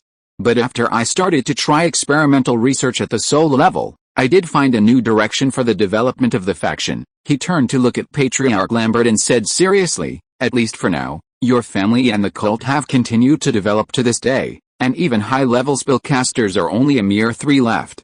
As far as I know, Elder Sirius is already in his twilight years.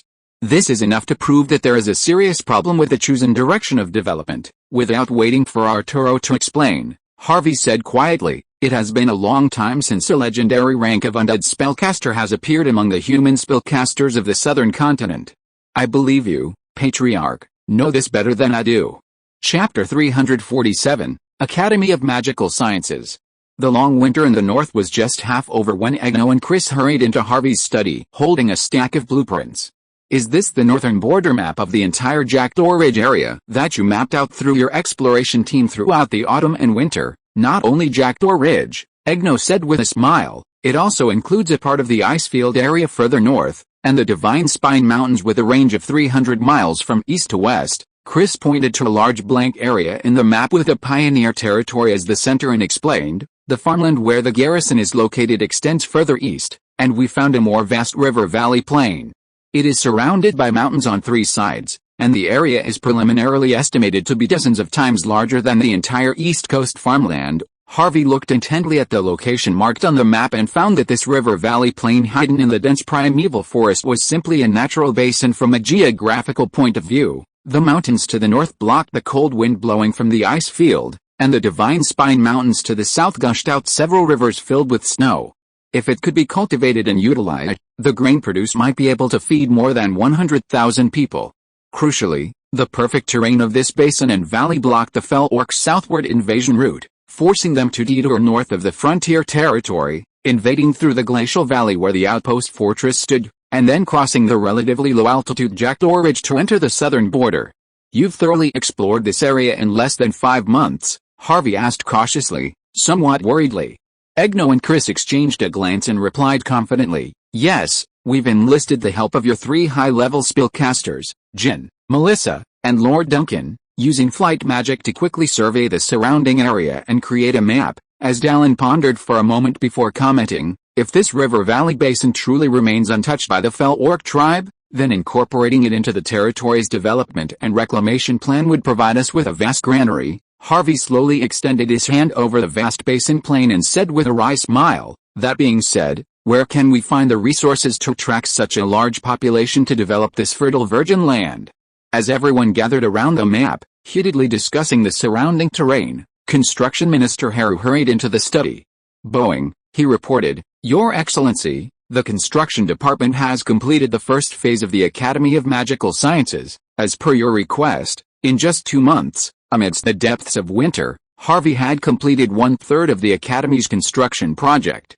This truly commended the Pioneer Territory Construction Department's current world-class construction capabilities. This was undoubtedly due in large part to the groundbreaking cement concrete, along with the assistance of newly developed construction engineering beasts. This shift from purely manual labor to semi-mechanized operation has significantly increased efficiency. Originally designed in the shape of a Chinese character, the Academy has only completed the L-shaped main structure and the foundations of the massive tower at its center. However, Harvey did not want to wait until spring for the completion of the remaining construction work. He planned to hold a spectacular project completion ceremony ahead of time. Sirius and Prahl stood behind Arturo Lambert, patriarch of the Lambert family, with complex expressions as they gazed at the massive gray-black building before them. Its facade bore no trace of stonework, its surface smooth and flat. It reached a terrifying height of over 30 meters, a height only surpassed by the enchanted wizard towers of the magical capital of LA. The project's inauguration ceremony, orchestrated by Harvey, was simple. A massive, gleaming metal plaque, hoisted by an alchemist, was securely welded to the stone pillar in front of the Academy's main entrance. Enthusiastic cheers and applause erupted from the construction department's engineers and city officials, signaling the successful completion of the placement ceremony. Everyone, please follow me inside for a brief tour. I'll also have the construction team provide a detailed overview of the Academy's layout and interior furnishings. Harvey clapped his hands, bringing the necromancers, who had gathered in a daze, their mouths parted, back to their senses. They excitedly surrounded him as he entered the Academy's main entrance.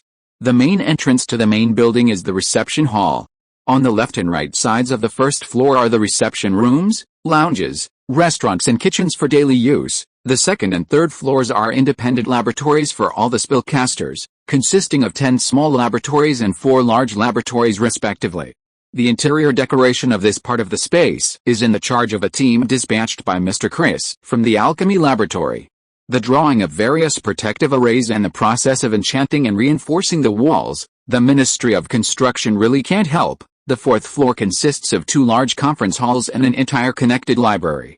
The interior decoration is still in progress, but it will definitely be put into use before the spring. The 5th floor is your private office, which also includes a temporary research office exclusively for the Lord. Since the ancillary buildings have not yet been completed, the magic test site originally planned to be set up underground is now temporarily used as a material and equipment storage room. Construction Minister Harvey spread out the drawings and led a group of spellcasters headed by Harvey to slowly tour around the main building of the Academy, introducing the functional divisions and internal settings of each area like a treasure trove. Most of the people present had never been to the magical capital of LA and had never seen such a luxurious spellcasting research building. They were incredibly pleased with the design and layout of almost every area, whispering and occasionally exclaiming in admiration. After touring for nearly half an hour, they reluctantly returned to the first floor hall. Chief Lambert, Elder Sirius and Counselor Prahl. Harvey turned and looked at the three with a smile. How is it? Are you satisfied with the magic academy built by the Ministry of Construction? Arturo subconsciously tightened the loose wizard robe wrapped around the torso of his alchemical prosthesis, and said in a deep voice with some emotion, Sir Harvey, forgive me for being frank. This is really too heavy a gift for us. I can't think of any other way to repay you. Sirius and Prahl nodded, and continued, yes. Necromancers have never been treated with such preferential treatment and respect anywhere. We are willing to wholeheartedly follow the development path of the spellcasting faction that you expect, and turn our attention back to the direction of soul research. A group of necromancers bowed and saluted, saying in unison, we are willing to follow the wishes of Sir Harvey and recast the research direction of the undead spellcasting faction. Chapter 348 Expanded Development Plan. Before the spring arrived, Harvey had finally settled the group of necromancers he'd finally managed to coax back. Led by Mr. Arturo, patriarch of the Lambert family, along with Elder Sirius and Counselor Prahl, Harvey now had 6 high-ranking transcendental spellcasters within his domain. However, Mr. Illusion Eye and Ms. Astrologer showed little interest in research and teaching magic, politely declining Harvey's invitation to teach at the Spellcaster Academy, opting instead to accompany the territory's exploration team on an expedition deep into the icy plains. Harvey could only accept with a wry smile. Master of Transfiguration, Mr. Duncan, was quite different. Although he had proactively requested the position of magical advisor to the Lord, he was also very happy to take on the task of teaching apprentice spellcasters, commuting daily between Harvey's castle laboratory and the Spellcaster Academy, displaying a dedicated work ethic. Having secured the territory's spellcaster base, Harvey naturally turned his attention to developing the territory. Reiner, have you and Asdalen finalized the development plan I'm looking for? The plan for establishing a city in the Pioneer territory, outlined during a high-level meeting 6 months ago, now reached the stage of concrete implementation. To manage and develop the vast territory once the city was officially established, Harvey, drawing on his knowledge of government departments from his previous life, devised a new framework for territory management. The first step was to break down the natural class barriers between ordinary people and transcendent spellcasters. Therefore, he divided the territory's administration into 3 parts: City Hall, Military Headquarters, and Spellcaster Academy. Each of these 3 departments would incorporate a balanced mix of spellcasters and ordinary civilians, working together to fulfill the territory's various functions, rather than relying on the traditional system of transcendence ruling over mortals. According to the new development plan, the expanded City Hall would serve as akin to the House of Representatives or cabinet in a secular kingdom, serving as the core administrative body for the entire territory. Its staff would surge to approximately 300 people, overseeing 6 major departments: agriculture, industry, education, finance, justice, and health. The military remained within its existing regulations, allocating only military factories and necessary logistics and medical support to the department as support. Similarly, the Northern Army conducted cross-border operations, while the Defense Army defended the territory internally. Pierce, the general commander of the entire army, was responsible for specific combat operations, while Harvey held supreme command. Within this, there was also a hidden shadow department, the Military and Governance Department, secretly controlled by Arstolan.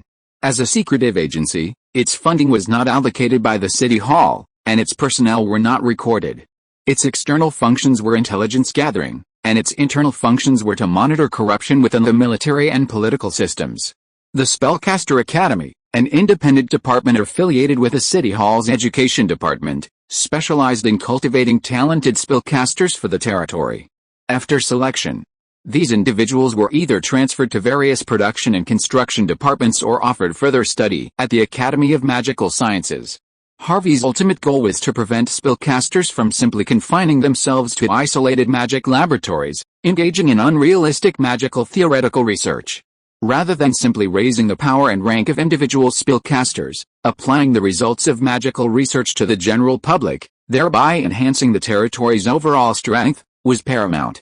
Departments like Egno's Health Department and Chris's Industrial Department had experienced significant improvements and progress by incorporating the results of their respective magical research. These results also radiated to other departments, playing a significant role in promoting their development. After carefully reviewing the plan drawn up by Asdalen and Reiner, Harvey discovered a crucial issue. Are you sure the territory can currently recruit so many municipal officials who understand management and have received relevant training? Harvey remembered clearly that the public college's advanced teaching department, which trained municipal management professionals, couldn't even muster 100 graduates. Asdalen pondered for a moment and tentatively suggested, "My lord, the advanced teaching department has been open for too short a time and is indeed unable to absorb enough management talents. However, don't forget that we actually control the area south of Jackdaw Ridge and the entire Grizzly territory." Harvey immediately understood what he meant and was a little surprised by his bold idea. "You mean to absorb those educated small nobles and wealthy landlords?" Asdalen nodded and explained, "Yes, you yourself often say that the environment can change a person's concepts and ideology. With the gradual prosperity of the frontier territory, our exchanges with the Grizzly territory in the south are also becoming increasingly close. Grizzly Castle is currently under the management of that group of surrendered nobles, and is gradually getting on the right track according to your idea. After the autumn harvest, the City Hall also received the first tax." "Oh? It's going so smoothly?" Harvey was a little surprised. He didn't expect that the new Earl Fagin would actually keep his promise, stick firmly to his rule and obey all management. Harvey originally thought that Grizzly Castle, an area too far away from him, the Emperor of the Wasteland, was an insignificant useless trophy. He did not pay too much attention to it and left it all to Asdalen to deal with flexibly. Of course, the 30% city operating tax as agreed was paid on time without a cent missing, as Dallin reported carefully after taking out the account book, and some of the sugar, salt, silk and luxury goods that the territory currently lacks are all supplied by Erlfeigen through caravan dispatch, and the price is slightly cheaper than that of the Dragonstone Chamber of Commerce. Reiner added with a smile, "You previously approved Erlfeigen to go to the wasteland to report to you in person every quarter. As a result, you went overseas with your soul puppet during that time, and I was responsible for receiving you." Erlfeigen enjoyed himself in the territory for a few days, and he actually took the initiative to ask me if I had any connections to help him buy a vacation villa in the territory. Grizzly Castle is also located in the cold area north of the southern border. Compared with the pioneering territory with heating facilities everywhere, the blazing wood fireplace in Erlfeigen's mansion seems less enjoyable. The minor nobles who have surrendered to the Grizzly territory are also eager to buy all kinds of civilian goods we produce. They constantly send envoys, hoping to obtain sales rights like those chambers of commerce, and are willing to give up most of their profits to achieve this. It seems that these Grizzly territory nobles, who were previously forced to rely on him and had broken with the church and Grand Duke St. Valen, have now truly tasted the sweetness of the prosperity of the frontier territory and are completely determined to cling to it and share in the profits. Harvey pondered for a moment. Carefully select a group of young descendants from the minor nobles and wealthy merchants and landlords, send them to the territory, and let them study in the public academy for a period of time. He really wanted to see how quickly the new social environment he had personally created could completely transform people's concepts and ideologies. Chapter 349, The Beginning of Civil War. My lord, you weren't at the shipyard's new ship launching ceremony today. I wonder how shocked those newly arrived young nobles must have been. It was hilarious. After finishing his daily work report, Reiner chuckled and recounted to his nerdy lord an amusing incident from the docks that morning. Ever since Harvey granted special permission for the surrendered nobles of the Southern Grizzlies territory to send their young family members to study in the advanced department of the Pioneer Territory Public Academy, a significant number have arrived in just 2 weeks. Considering their potential for vacillation in diverse backgrounds and status, as Dallin avoided mixing them with the local students. Instead, they were assigned separate classes, with even accommodation and daily living clearly separated. Without local identification, these noble students were restricted from traveling. Aside from the academy and market areas, they were forbidden from entering any other areas without risking patrol inspections and expulsion. Repeated violations could result in direct deportation back to the South Territory. This caused a significant discomfort for the minor nobles, who had long been accustomed to the freewheeling pleasures of drinking, feasting, and horseback riding in their family fiefdoms. In just 2 weeks, nearly half have either voluntarily left or been forced to return. Reiner curled his lips in disdain.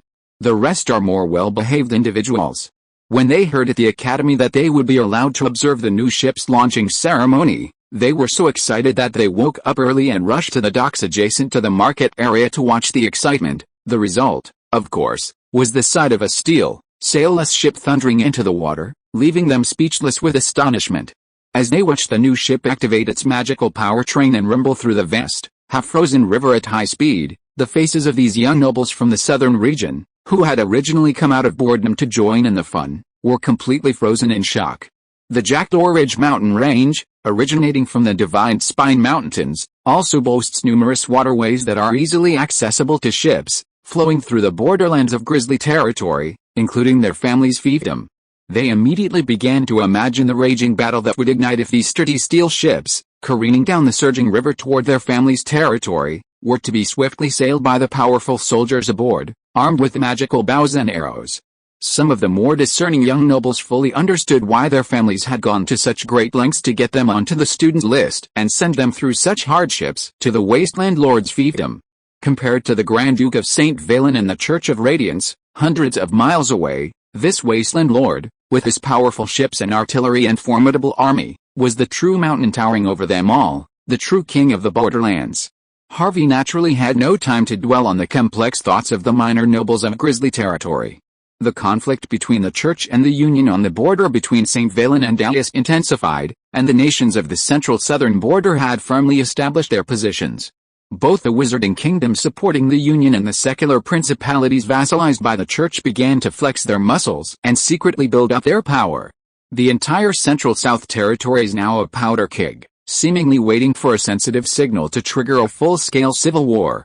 Harvey, entrenched in the wasteland, could not afford to sit idly by and ignore the situation in the South Territory. Although the Grizzly Territory, which he appears to control, lies on the outskirts of St. Valen, no matter how the nobles and the church launch offensives against the Union, they will not prioritize turning against him. However, Grand Duke St. Valen and the church are no fools. Even if they devote all their efforts to combating the Union forces on the side of Danius, they will never completely forget this thorn in their side. They will undoubtedly continue to launch a steady stream of small-scale harassment, primarily through assassination operations, supplemented by spies and agents to disrupt the morale of Harvey's fiefdom. The time left for Harvey to develop and build his strength is truly running out. Population, it's still a population problem. Harvey raked his messy hair anxiously, muttering to himself in a daze. Without population, we can't cultivate enough talent. Without talent, we can't obtain high-quality labor.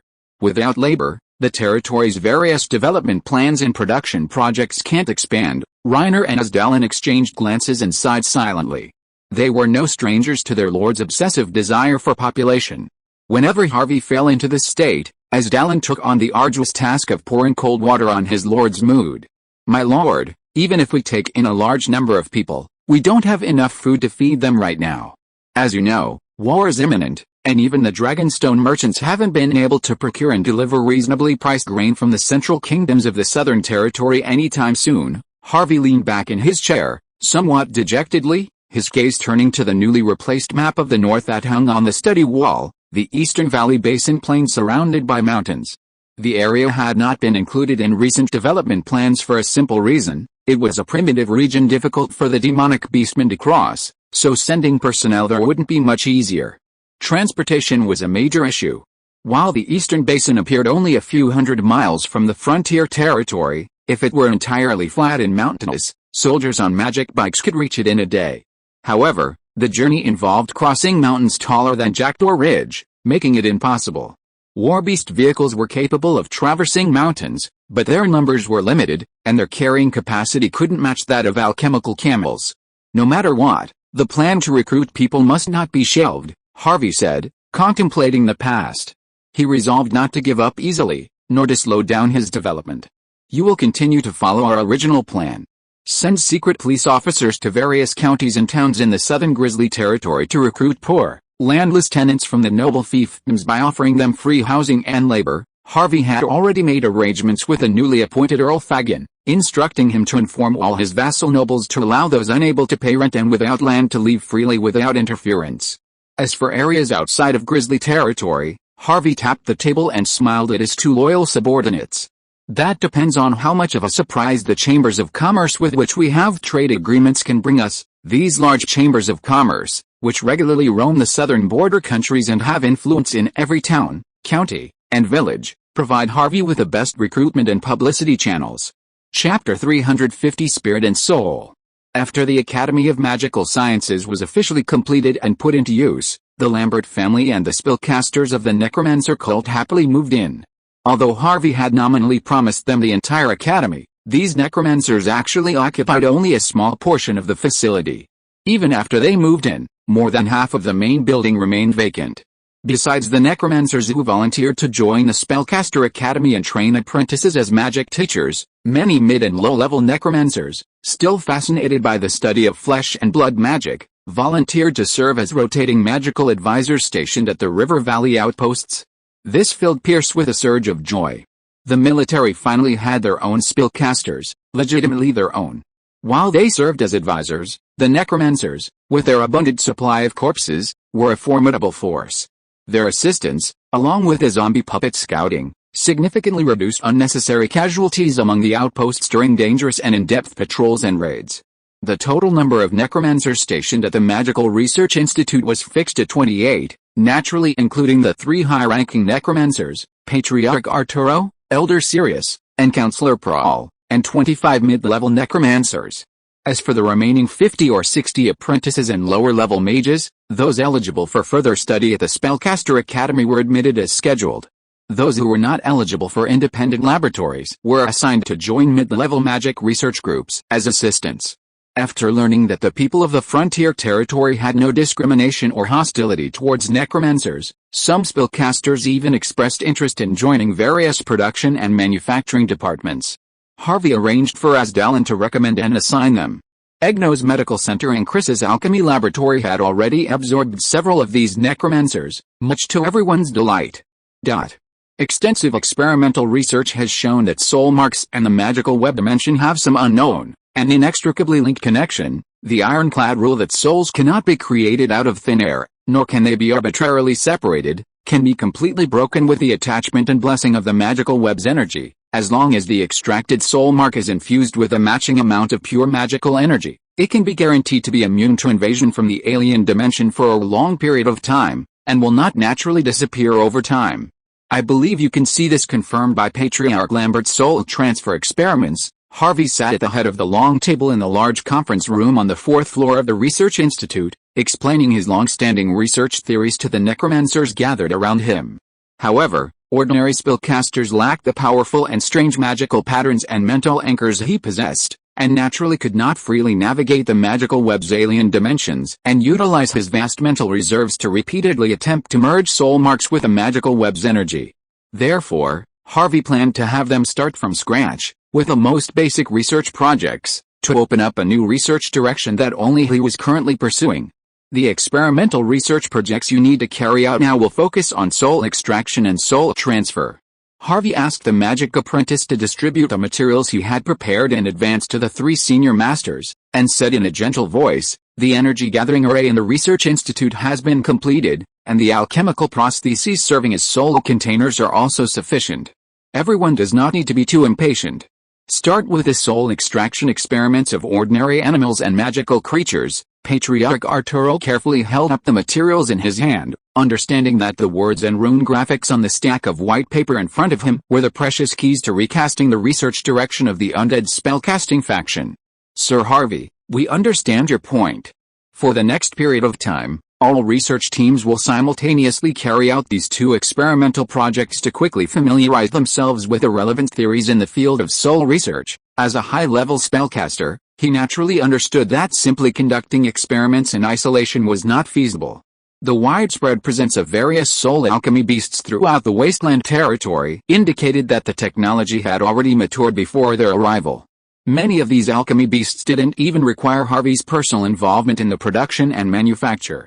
The skilled technicians at the magical arsenal, familiar with assembly line operations, along with the skilled alchemy beasts, could produce and sell them themselves. Don't be fooled by the fact that the alchemy beast production lines at the magical arsenal run day and night, Harvey said with a wry smile. The scrap rate is actually extremely high. If it weren't for the reusable prosthetic containers, I simply couldn't afford such a high failure rate. Whether ordinary animals or magical creatures, the soul energy is far less intense than that of intelligent species. The slightest carelessness would damage and shatter them during the extraction and transfer process, preventing successful refining. This was why Harvey had them begin by imitating the methods of the military factory, starting with animals and magical creatures. Once everyone is familiar with operating the instruments and applying the runes, we can naturally upgrade the experimental materials to intelligent biological experimental receptors, Harvey explained with a smile. This immediately drew everyone's eager attention. Intelligent biological experimental receptors. Using humans, a fellow race, for experiments was naturally a diabolical and absolutely taboo, but hostile alien races like the fell orcs could carry out all kinds of experimental projects with complete impunity. The reason why the undead spellcasting faction had always lagged behind was because of the scarcity of experimental receptors. Even using a few corpses would require severe suppression from the church and the secular world, let alone the wrath of the world to use living people for experiments. Deal more with the machinery repair center of the Ministry of Industry. They have a large number of scrapped and damaged alchemical beasts. Although the carrier containers are damaged, the soul imprints of the creatures contained in them are intact and can be repeatedly extracted and transferred by you for experimental verification. Arturo pondered for a moment and said hesitantly, "Are we going to coordinate with other departments of the territory ourselves? Will this? Do you still think that the goodwill and acceptance of you by the people of the territory are due to my coercion and orders, rather than equal treatment from the heart?" Harvey asked with a chuckle. Michelle, the young wizard sitting at the head, stood up excitedly and said in a trembling voice, "Speaker, I can prove that the people of the Pioneer Territory really don't have any hostility or discrimination towards us." After he finished speaking, he realized that he had spoken rashly and was a bit rude. He quickly pulled up Black and White, who were sitting beside him in a daze, and said hesitantly, "We were granted permission by the Lord to go to the outpost fort in the river valley and fight against the evil orcs together with ordinary soldiers.